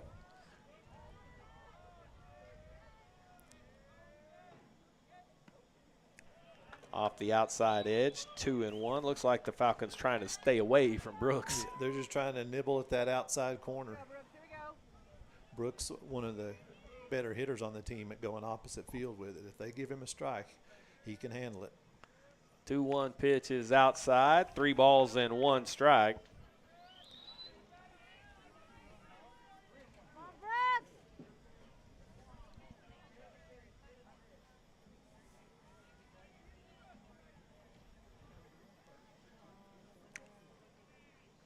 Melbourne's 3-1 pitch. Carter lifts it in the air to center on the move. Coming in is Fetch. It'll fall in front of him for a hit. Caught that one a little off the handle, but Brooks Carter powers it into center field for a single. That'll put runners at first and second here, leading off the bottom of the 5th.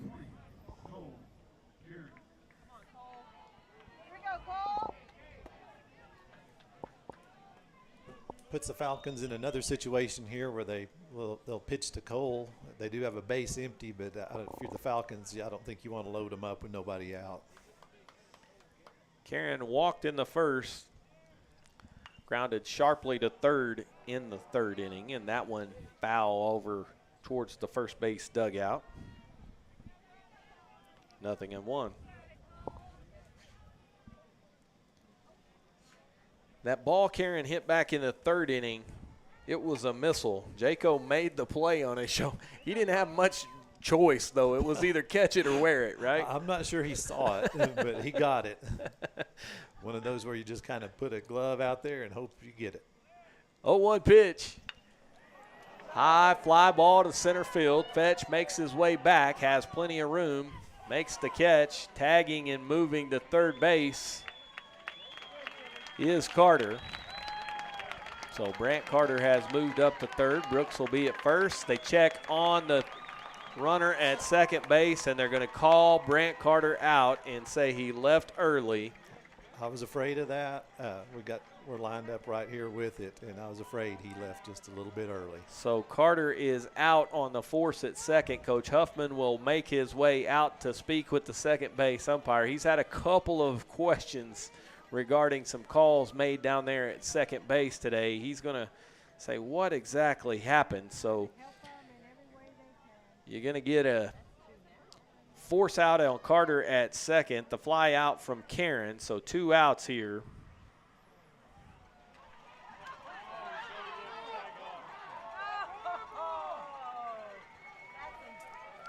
Brooks Carter will be down at first base. And now here's Izzy Ward, who replaces Ganon Moore, the second baseman. Two away, I would expect they'll run for Brooks.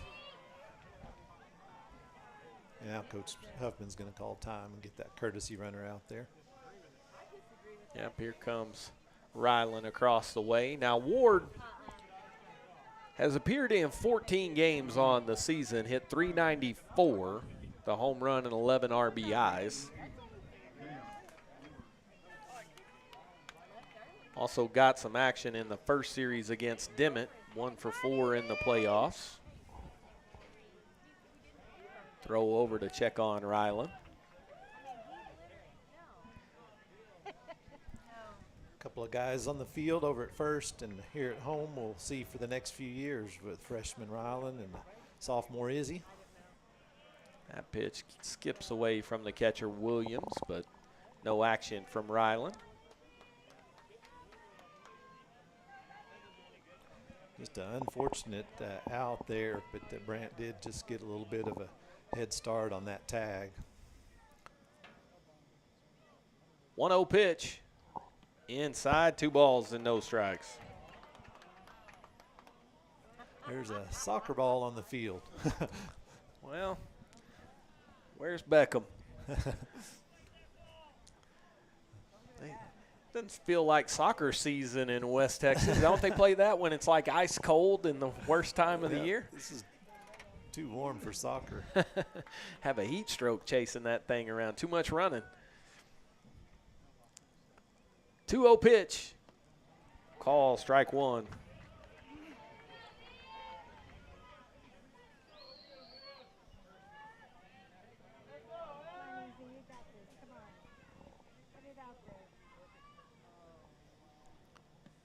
That 2-1 is just downstairs, 3-1, so a good hitter's count here for Izzy Ward with 2 down.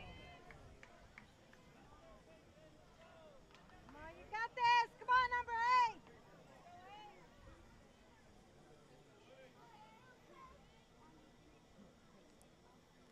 8. Melbourne, ground ball off his leg, bounces towards the third baseman, Jaco. It'll be a single, and that was a pretty sharp hit ground ball right back to him. And that one caught the big right-hander right in the lower body, and timeout here to make sure he's okay, but an infield hit for Izzy Ward. Blackburn will move up to second base, runners at first and second. Yeah, hopefully he's okay. He's walking around with no limp after taking a pretty hard shot off of that leg. Boy, he was walking around. He had some displeasure on his face about that one. Like, oh, man, that just feels terrible. Yeah, I'm sure it didn't feel good, but I was pretty impressed he's able to walk around without any kind of limp whatsoever. Yeah, he did. He put kind of the, don't rub it, don't rub it. Here's the third baseman, Brasino, has popped up to second and struck out. He's 0 for 2. Big at bat here for Houston. Mustangs had something going, then all of a sudden looked like they weren't going to come up empty, and now a couple of ducks on the pond for Brasino, who's behind in the count, 0-1.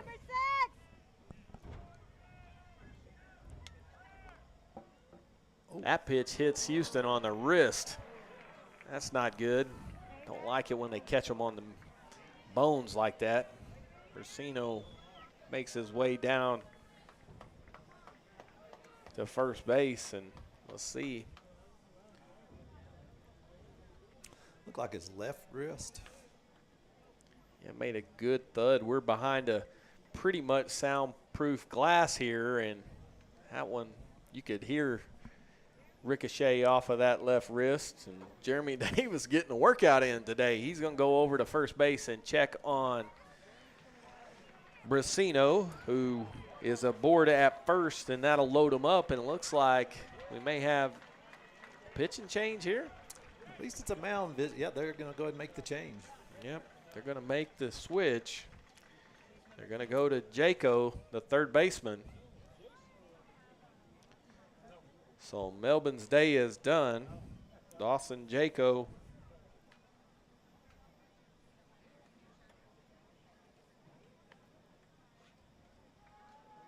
will come on to pitch here for the Falcons. Looks like Brasino's going to be okay at first base. And with this pitch and change, we're going to step away. We'll be back here.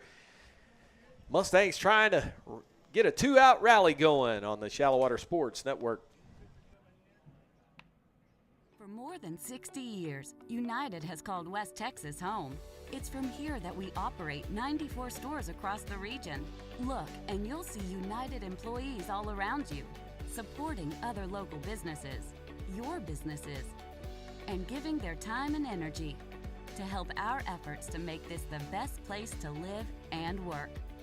We are West Texas, and West Texas is United.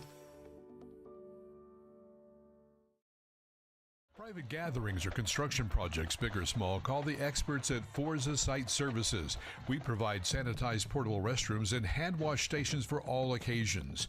In need of a roll-off dumpster, Forza Site Services provides roll-off dumpsters for individual and construction sites used throughout West Texas. With locations throughout the Permian Basin, Pecos, and New Mexico, we can better serve our clients' needs. Since 2013, we've been a proud supporter of Shallowater ISD.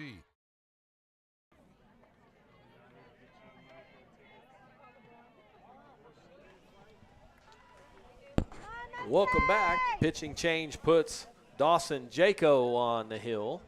Melbourne moves over to first base. Pitches downstairs, and they're all loaded up for Chase Blackburn. And Chase has grounded to first and walked, scored a run, 0 for 1.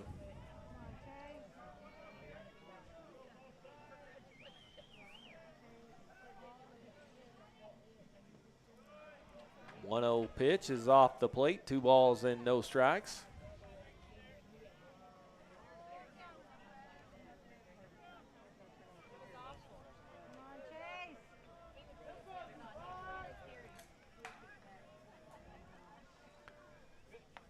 Good cut on that 2-0 pitch for Chase. 2 balls and 1 strike.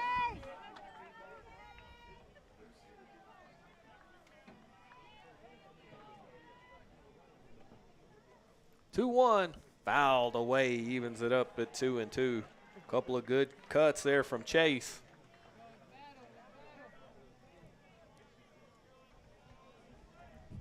Two and two gone. Blackburn fights that one off. Had a good cut again on that one. Pitch was on the outside edge. It was right on it. Jaco works quickly from the stretch with the bases loaded. Critical at bat here for Blackburn. Shooting for the outside corner and he missed, and now the count goes full with 2 outs. You can start the merry-go-round here. 3 and 2, 2 down.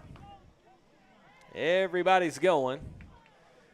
Coach Huffman instructing Ryland, get out of Big Brother's way, be wide on that third base line, and Chase ground ball to first. Melbourne makes the catch, touches the bag, and that'll do it to get the Falcons out of danger. Mustangs come up empty in the 5th. No runs, couple of hits. No errors, they strand them loaded. We've played 5, it's 4-1 Shallowater.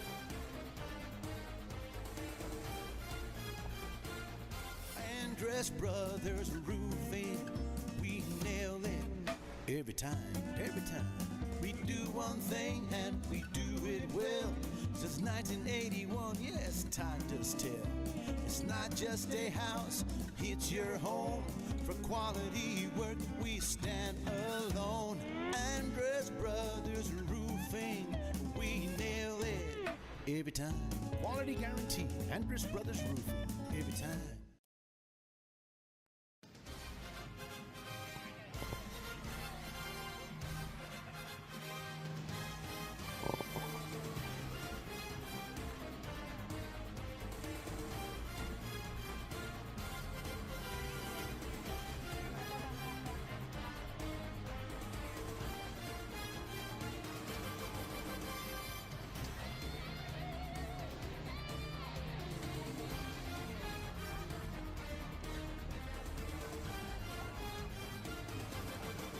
We go to the 6th here. Mustangs with a 4-1 lead as Matthew Haney still on the mound. 4, 5, and 6 due for the Falcons here in this 6th inning as Melbourne, the first baseman, stands in. He has flown to right and struck out 0 for 2.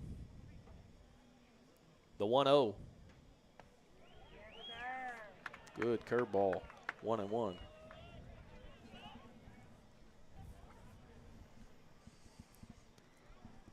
One pitch. Off the plate, 2 balls and 1 strike. Mustangs battled, got the bases loaded there, David, but weren't able to get any insurance for Matthew Haney in that 5th. So Falcons still alive. No, we would have liked to have seen a little more breathing room, but the Mustangs just not quite able to get it done there. Threatened a little bit, forced the starting pitcher out of the game. So we'll see if Mustangs can come back in the 6th and add to it. The 2-2 pitch. Breaking ball inside. Bounces away from Carter, so count will go full. Melbourne thought that one was going to hit him. Yeah, he kind of drew up there. I thought it was too. It almost broke back into that inside corner. Haney shakes off Carter. Now he has what he likes. The 3-2 pitch. Curveball upstairs, ball 4. Leadoff man's aboard. 4th walk of the day for Matthew Haney. And the DH Weston Forbes.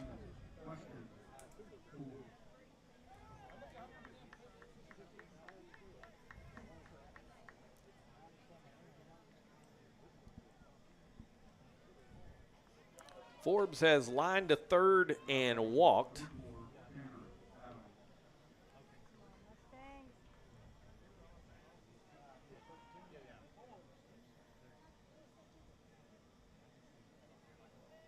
Haney with the look over, checking on the runner. First pitch downstairs, 1-0.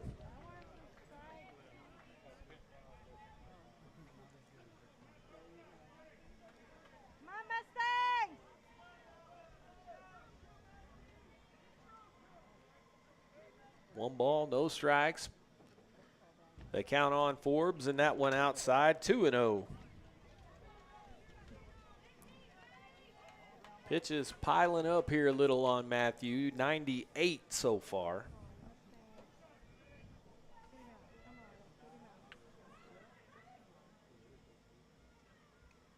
Two-0 pitch misses. Carter's throw to first, not in time. As Melbourne scrambles back in. So 3 balls and no strikes to count. Haney walked the leadoff man and has gone 3-0 to Forbes.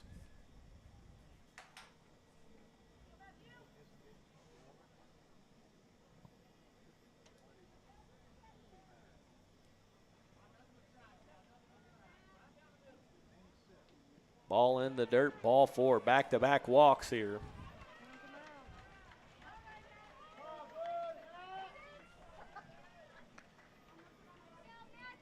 That's going to send Brooks out to the mound to check on him. 5th walk allowed by Haney. Yeah, Matthew's starting to get up there pretty good in his pitch count. See if he's got any more gas left in the tank to be able to finish out his 110 pitches allowed. The Falcons did pinch run for Melbourne, as that is Adams, who is down at second base for Bushland. Here's the pitcher, Dawson Jaco. Has singled and grounded to short, 1 for 2. Haney a check on the runner at second. Now kicks and fires, and that one in there for strike 1.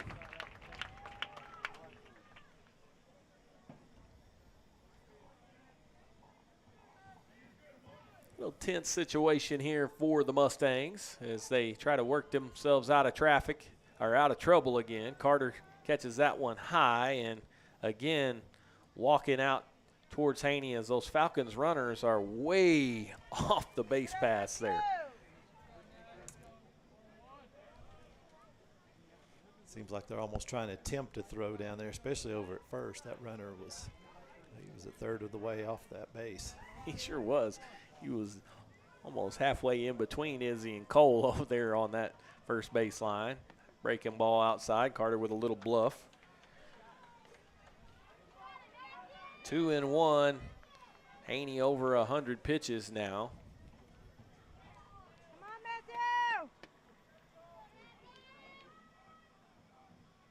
2-1. In there for a strike, 2-2.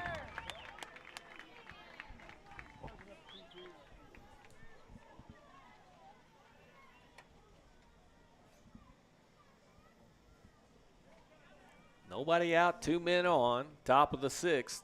The 2-2 pitch. Chopper foul down the third baseline. Count remains 2-2.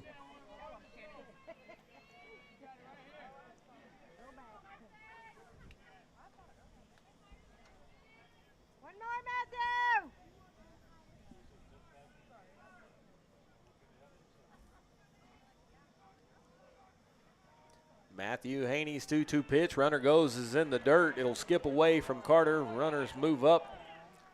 And Adams turned third like he was looking at going to the plate. And Bushland, who has shot themselves in the foot a couple of times on the base pass, finally decided to stay put.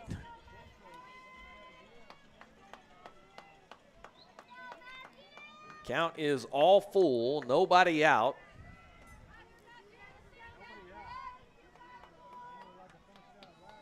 Jaco, the pitcher, is the tying run in the box. So that, the most important thing here for Matthew Haney with this 3-2 pitch. Downstairs, ball 4. 3 straight walks have loaded the bases. And that's probably going to do it for Matthew Haney. He is close to that pitch limit. I guess he could have one more batter maybe. But with 6 walks, including 3 straight, Coach Huffman taking the slow stroll out to the mound to talk to his big right-hander. And he is going to call on Chris Salazar. So Matthew Haney's day is done. He goes 5 innings. Didn't pitch bad, didn't have his best stuff. Walked 6, struck out 5. But he has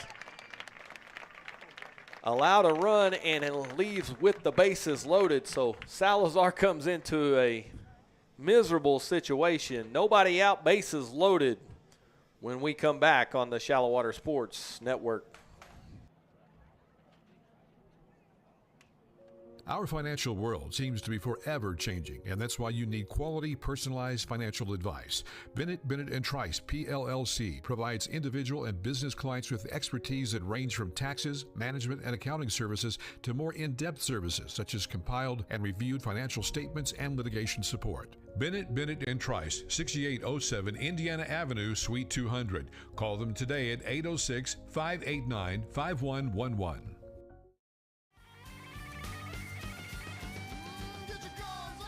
When you hear the hail and the thunder, you don't have to wonder who to call. Call the Paint Doctor.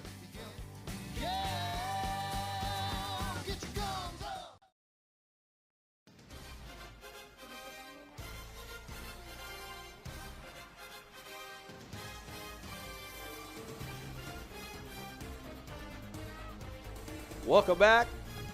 First United Park in Woodrow as Chris Salazar comes on in relief of Matthew Haney. Mustangs in a little bit of a bind. Salazar pitched yesterday in game 1, went 2 innings, allowed 1 hit, did walk a couple and struck out a man.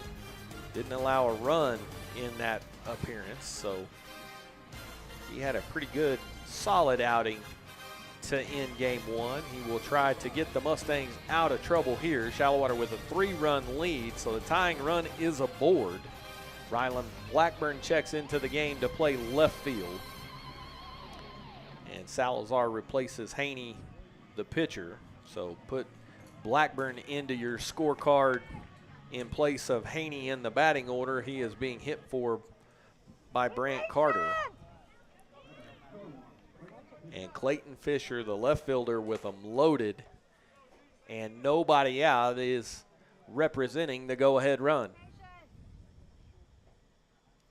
First pitch misses upstairs, 1-0.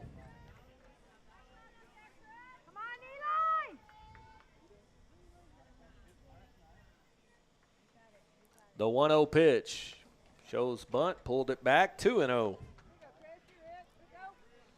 Salazar comes in a tough situation here. Bases loaded, no outs. There's no room for error here. Nowhere to put him, that's for sure. The 2-0 is high and away, 3 balls and no strikes.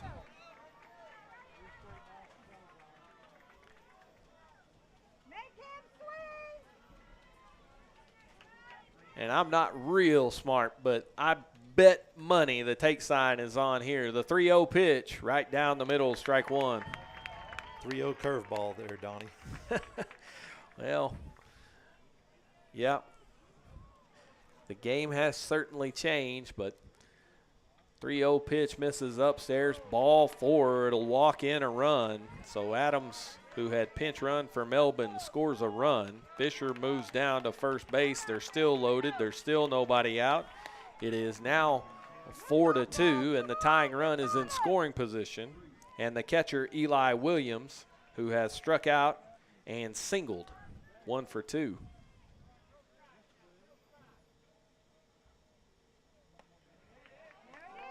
Pitch is upstairs, 1-0, and Salazar didn't like it. He thought it was in there.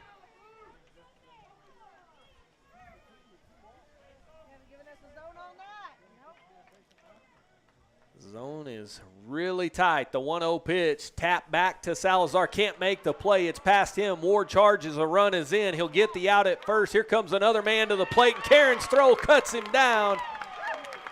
Good play from Cole Karen. The Mustangs get a couple of outs, and the Falcons shoot themselves in the foot again. They score 1 run on the play. It's 4-3. Jaco is the man cut down at the plate. He was trying to score from second. But Izzy Ward to Cole Karen to get the first out on Williams, and then Cole with a dart to the plate to cut down Jaco. Wow, just a little dribbler that Salazar couldn't quite get to, otherwise might have had a chance at the double play and kept the run from scoring. Mustangs did good to accomplish what they did. 2 down, and if the Mustangs are able to hang on here, the Falcons will go home and watch the tape and go, man, we ran ourselves out of some real opportunities. The 9-hole man, Jackson Fetch, stands in, has struck out, reached on a fielder's choice. He's 0 for 2. Yeah, the Falcons have been extremely aggressive on the base paths today. They sure have. Tying run 90 feet away here. Salazar behind in the count, 2 balls and no strikes. Good matchup for the Mustangs, lefty-lefty, but got to take advantage. That breaking ball curls in there, 2-1.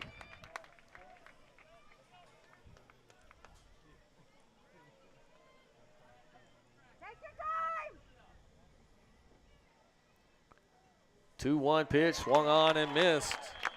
Evens things up at 2-2.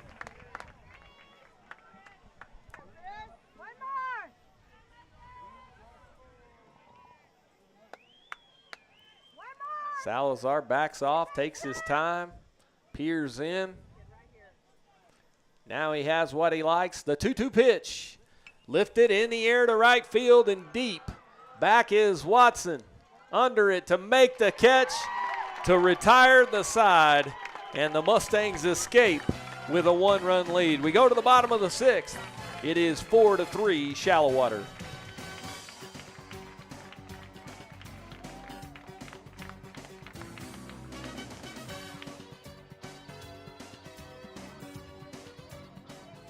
Walk-On Sports Bistro puts everything we've got into bringing you game day with a taste of Louisiana. Dig into our mouth-watering made-from-scratch Louisiana cuisine, all made with fresh ingredients you can't help but crave. Don't forget, kids eat free on Tuesdays with an adult entree purchase, and our happy hour is Monday through Thursday from 2 to 6 p.m. and 9 p.m. to close. Visit walk-ons.com to learn more about our story. Walk-On Sports Bistro, more than a restaurant.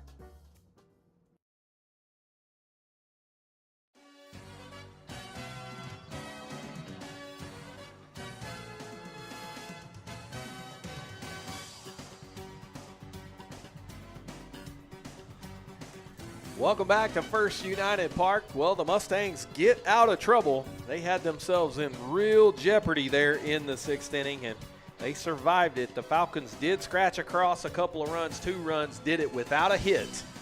No Mustang errors. It was all base on balls that got Shallowater, but Falcons did leave the tying run 90 feet away, and so we go to the bottom of the 6th here for Shallowater. And David, you know, we talk all the time about limiting those crooked numbers. I mean, that's a case where a 2 really almost looks like a 1 up there on that board. Yeah. Mustangs fortunate it wasn't worse in that situation. Here's the right fielder, Watson. He has singled and struck out. Takes the first pitch in there for a strike. Pitch is away, 2 balls and no strikes. Matthew Haney went 5 innings for the Mustangs today. Allowed 3 runs. As all of those runs credited to him, and Watson comes up empty, 1 and 2.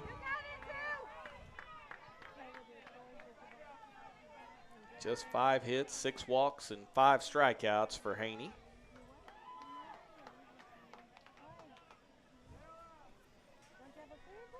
But he is in line to be the winner if Shallowater can get the Falcons in the top of the 7th. Need a little insurance here as Watson fighting off that 2-strike pitch. Count stays 2 and 2 here. Come on, 22, you got this! And another foul ball back to the screen. Count stays the same. Yeah, Cutter's really battling up there. Be nice to get this leadoff hitter aboard. Jayco from the windup. Line drive to left field. Pretty well hit. Fisher on the way back. It'll one hop off the wall. Watson around first on his way to second. A leadoff double over the head of the left fielder Fisher to get things started. And that's a nice swing there from Cutter with 2 strikes. That was nice at bat. Not only did we get the leadoff hitter aboard, got him out there in scoring position. Boy, he fouled off several pitches and finally found one he could handle and drove it. Talk about a quality at bat at a key time right there. Out of the guy that hits number 8 in the order. These runs here in this bottom half of the 6th important for the pressure that it will be on the shoulders of the man who stands in the box right now, Chris Salazar, the pitcher. His job will be to get 3 outs in the top of the 7th right now, trying to help himself out. He has helped himself today when he didn't know it. He wasn't on the mound in the 4th inning when he had that 2-out, 2-run single. He is 1 for 2 today. Check down to third, no swing. So 1-1 to Salazar.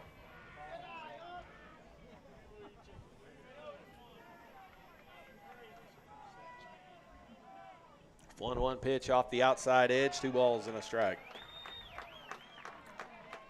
Both pitchers for the Falcons have really worked that outside part of the plate. Sometimes it looks like a strike just based on where the catcher's set up, but it's off the plate. Now they come back inside. Good pitch there on the inside edge. Catches a piece of that inside corner. Count 2-2. Catcher had shifted over on inside. Now he's set back up on the outside part. Chris just trying to get that runner to third. Fouls that one off down the third base line.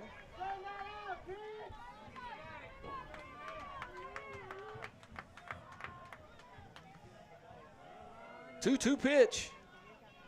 Ground ball to second. That'll move the runner to third. Good at bat from Salazar. He'll ground out 4-3, but he did his job. Got that runner up to third base with 1 out.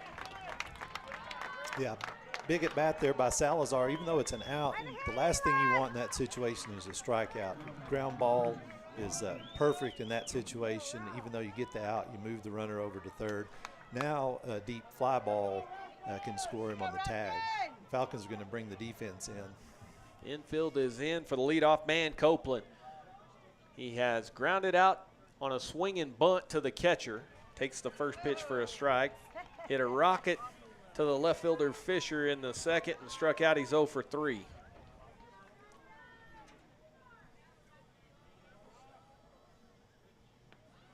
Pitch in the dirt. Good play by Williams. Keep that ball from going to the screen.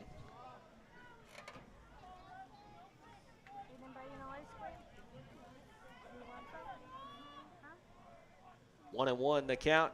Here's the pitch. Fly ball into center field.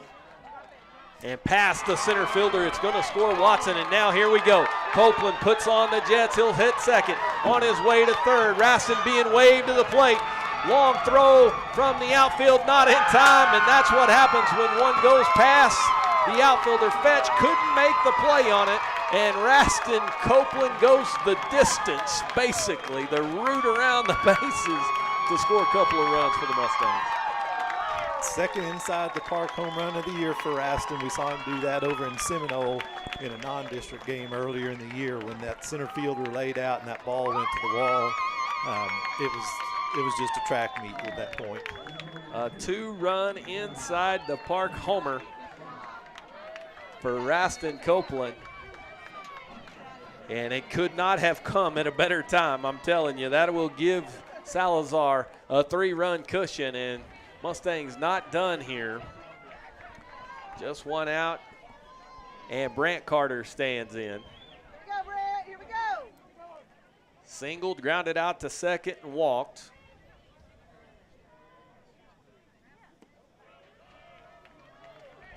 One and one.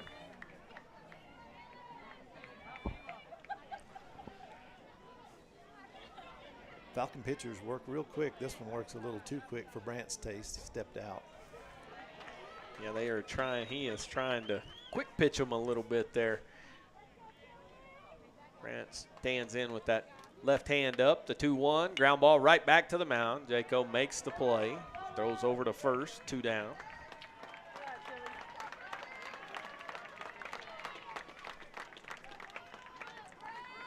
Well, here's Brooks Carter. Couple of singles and a fly out to center, 2 for 3 today.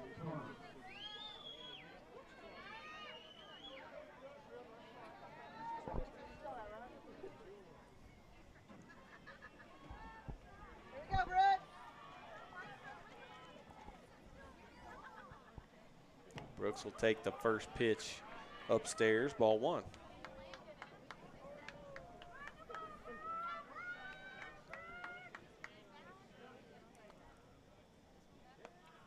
That 1-0 pitch is swung on and missed, evens it up at 1-1. And boy, Jaco is moving quickly. I mean, Brooks is standing in with his left hand, and they're already starting that windup. And I think that's what Coach Huffman's kind of coming up here to talk to Brooks and the plate umpire about, like, hey, slow him down.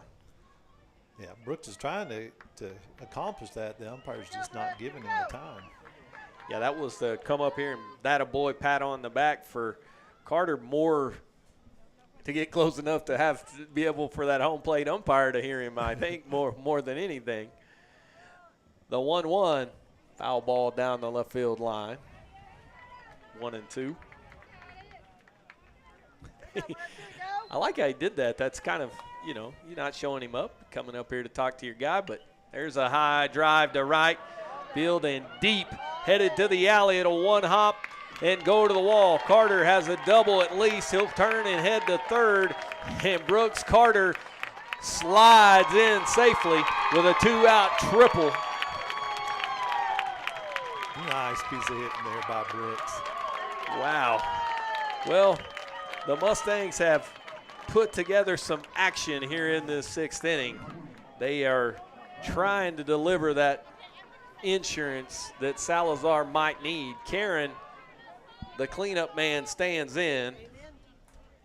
And of all the times to be intentionally walked, I mean, for Cole Karen, this has to be textbook, right? With 2 outs. So far, they're letting him stay up there. We'll see. Going to have a courtesy runner over at third for Brooks. Yeah, Cole is like, come on, quick, hurry before they remember. Yeah, Jordan Jarrett's going to courtesy run. Ryland's in the game in left, so different courtesy runner now. Karen on the back of the box trying to be as sneaky as possible, but he will stand in, and they're going to pitch to him. First pitch upstairs, ball 1. Well, I mean, I don't understand the logic. You walk him with nobody on and 2 out. Well, there's a runner in third base, and there's a high chopper to third off the third baseman's glove. Karen will make it to first easily. The run is in, and the Mustangs lead by 4. And let's see if they're going to score that a hit or an error. Base hit.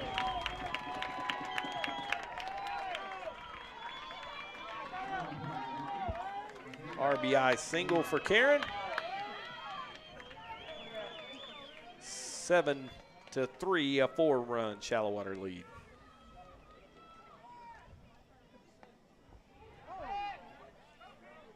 Throw over to first, ball gets away. Cole's going to try for second. The throw to second will cut him down. So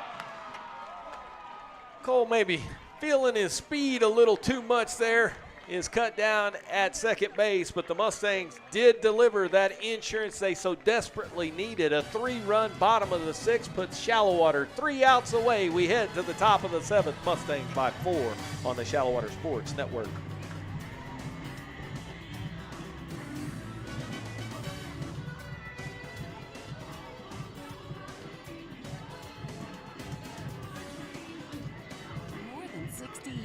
United has called West Texas home. It's from here that we operate 94 stores across the region. Look, and you'll see United employees all around you, supporting other local businesses, your businesses, and giving their time and energy to help our efforts to make this the best place to live and work. We are West Texas, and West Texas is United.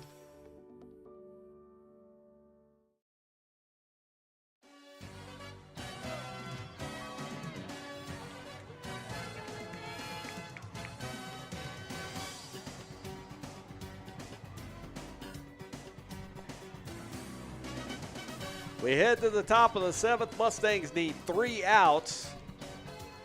They will have to get the top of the Falcon order. It'll be 1, 2, and 3. Gavina, Malloy, and Bass here for Bushland.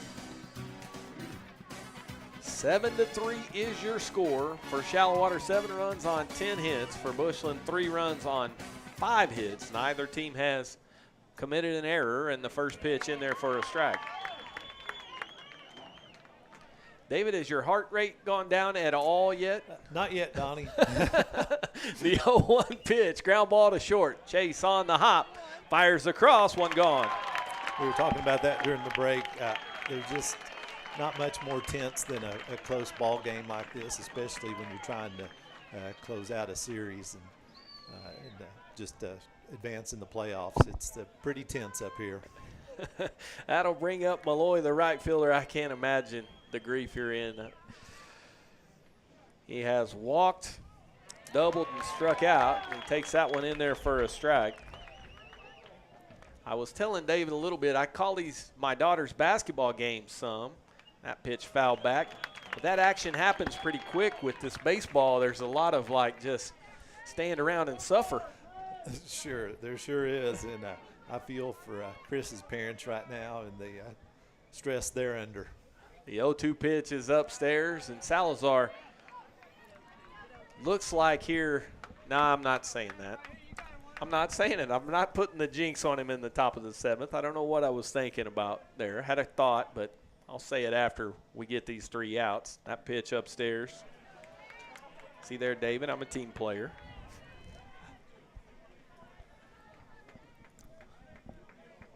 And it's much harder on the parents than it is on the players. They're resilient. This is what they live for, these situations. That pitch misses, and the count will go full. Falcons got to get some ducks on the pond. Can't do any damage with those bases empty, and that pitch misses upstairs. Ball 4. So that'll put a runner at first base, and Josh Bass, the shortstop, has walked, grounded to short a couple of times, and driven in a run. He's 0 for 2.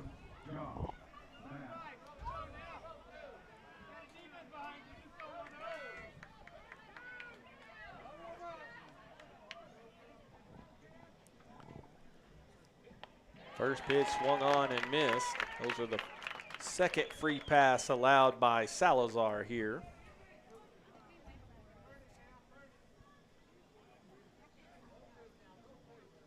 Breaking ball upstairs, 1-1.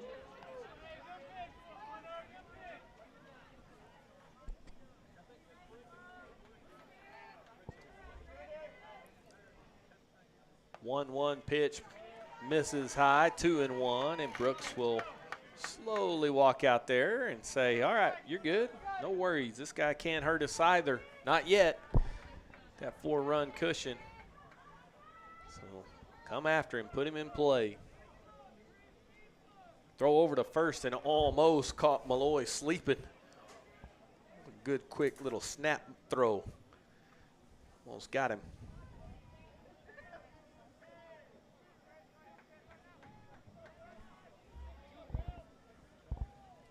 The 2-1. In there for a call, strike 2. Drops a nice curveball in.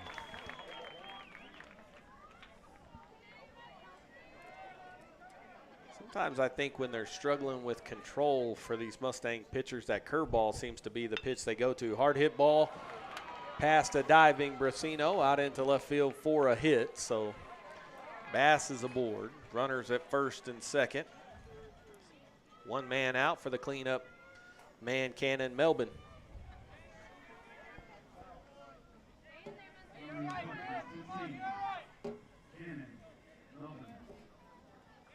High stress. You see the looks on the Shallowater faithful face until that final out is recorded. Nobody feels good. Nothing is safe, and that pitch is in the dirt for a ball. Testament to Bushland. They have done this pretty much the entire series. I know Shallowater won game 1. I know we won by 7, but the Falcons, they didn't make it easy. No, they sure haven't. They've battled through both games, and they're not done here. They're putting up a fight here in the top of the 7th.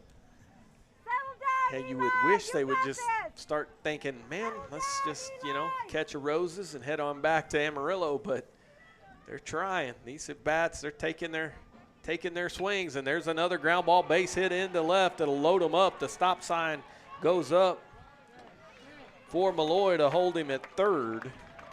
And so now, believe it or not, the tying run is in the box in the presence of the designated hitter, Weston Forbes. And Coach Huffman will make his trip to the mound to try to settle down his left-hander. Got the first out of the inning, and then after that, a walk and a couple of ground ball singles over there between short and thirds. Loaded them up, as Donnie mentioned. Falcons do get the tying run up to the plate now. Entire infield comes to visit. Mustangs with one out. Just need a ground ball here. Turn another DP like we did last night. Get out of here.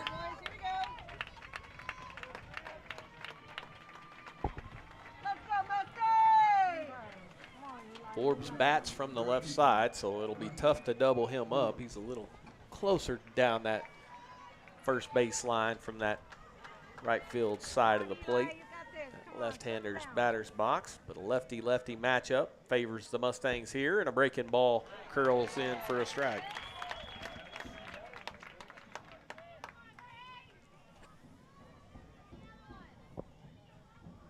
Oh, 1 pitch.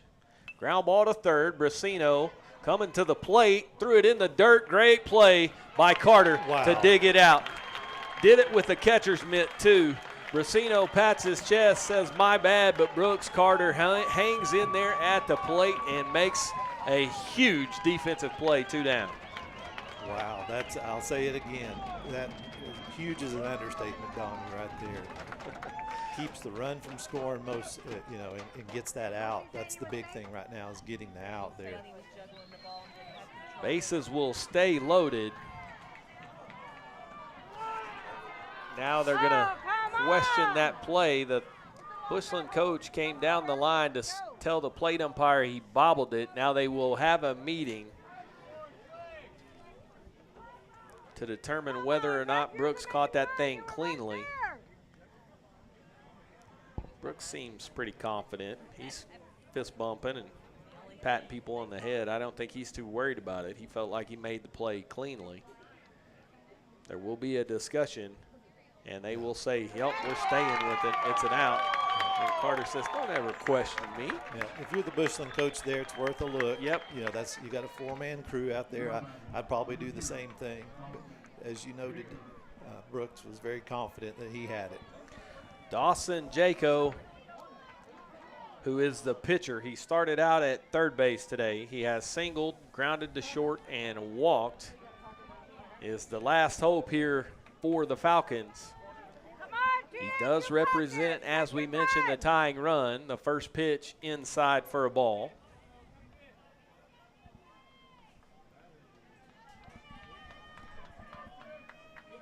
Come on, Eli! 1 ball, no strikes. Breaking ball outside, 2-0.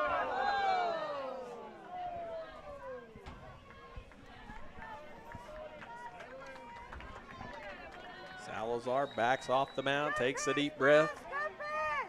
Comes set. The 2-0, chop back to the mound. Chris makes the play. He'll just flip it over to first to Cole Karen, and the Mustangs have won the regional quarterfinals 2-0. Shallowater sweeps Bushland and advances in the playoffs, a 7-3 victory. Oh, Dave, take a deep breath. You too, Donnie. You don't even have a dog in the fight, and like I said, you can just sense it up here. Nice job by the Mustangs. Matthew, as you noted, goes well into the ball game. Not his best stuff, but gets us where we need to be on the mound. Chris comes in, closes it out. Error-free defense, 10 hits, 7 runs for the Mustangs today, and wow, just another thrilling win by the Mustangs, and they get to advance. Well, Chris Salazar did it with the stick. He drove in a couple of runs. That was big in this ball game, and then he comes in to get the critical outs there at the end and the save. Shallowater wins it 7-3. Mustangs score 7 runs on 10 hits, no errors, to Bushland's 3 runs on 7 hits and no errors. And I'm going to let David go celebrate with Chase and Rylan and Tammy, and I'm going to try to make my way down to the field to get some post-game interviews here coming up on the Forza Site Services post-game show. But the most important thing, Shallowater a winner today, 2-0. They have swept the series over Bushland. When we come back, we'll have Coach Huffman on the Shallowater Sports Network.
For more than 60 years, United has called West Texas home. It's from here that we operate 94 stores across the region. Look, and you'll see United employees all around you, supporting other local businesses, your businesses, and giving their time and energy to help our efforts to make this the best place to live and work. We are West Texas, and West Texas is United. Andress Brothers Roofing, we nail it every time, every time. We do one thing and we do it well. Since 1981, yes, time does tell. It's not just a house, it's your home. For quality work, we stand alone. Andress Brothers Roofing, we nail it every time. Quality guarantee. Andress Brothers Roofing. Every time.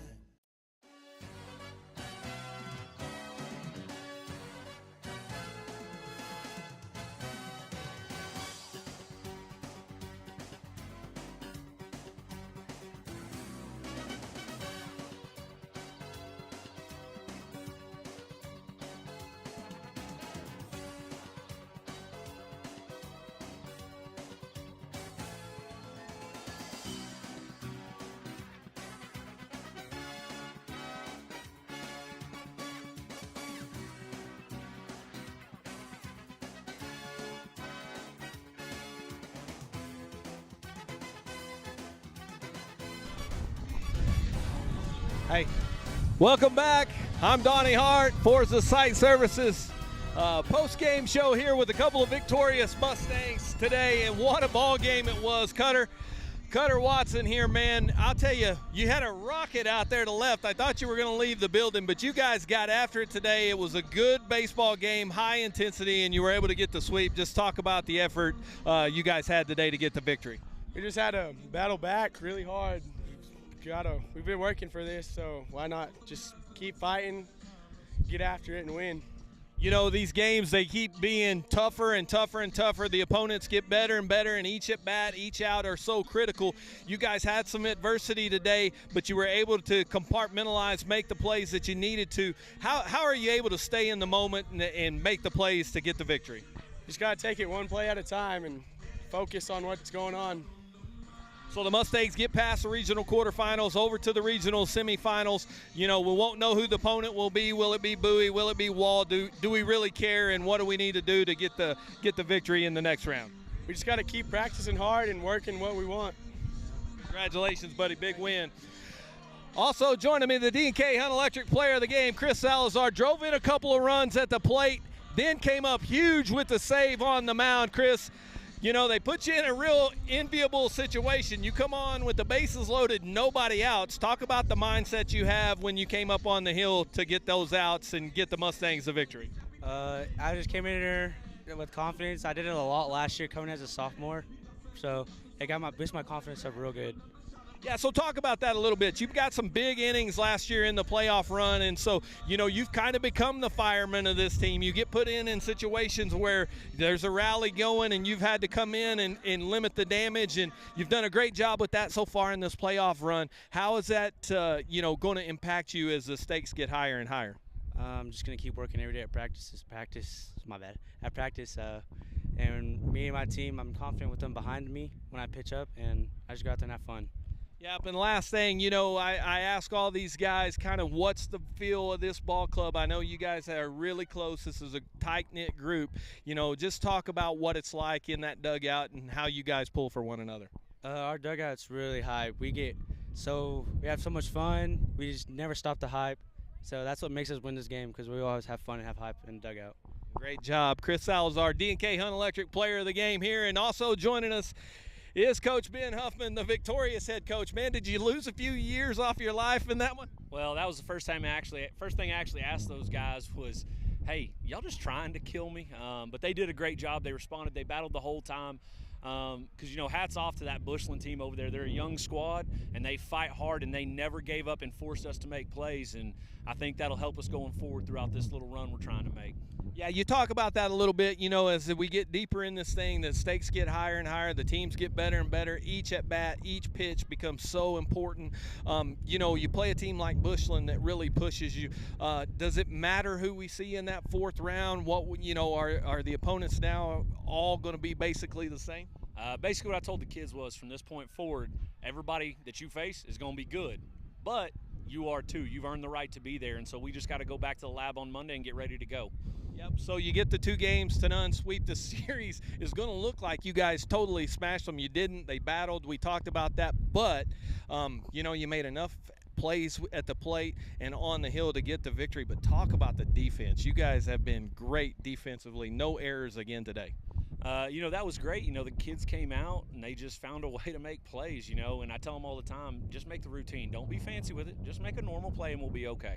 Coach, congratulations. Congratulations. We loved it. It was outstanding. The Mustangs get the victory here in the regional quarterfinals. They sweep Bushland today in Game 2 to advance to the next round. They will await the winner of Bowie and Wall coming up later this weekend. So we will find out information for that playoff series, obviously, over the weekend. Once we do, we'll post the link to the next broadcast here on the Shallowater Sports Networks for you folks at home to catch all the action. Want to thank Jake Warren for producing this thing, Angel Flores for running the camera, and a special thanks to David Blackburn, who rides shotgun with me on the broadcast, keeps me in line, delivers you folks all the great color commentary and stories behind the stories here, as he is well aware and well versed in this Mustang baseball team. And so thanks to David for joining us But most importantly, thanks to you folks at home who follow us here on the Shallowater Sports Network. It's a lot of fun to follow these great Shallowater student athletes, and I got a feeling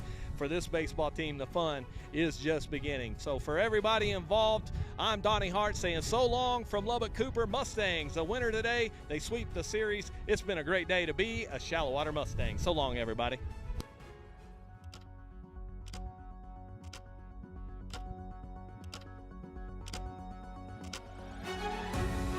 Touchdown, Shallowater Mustang!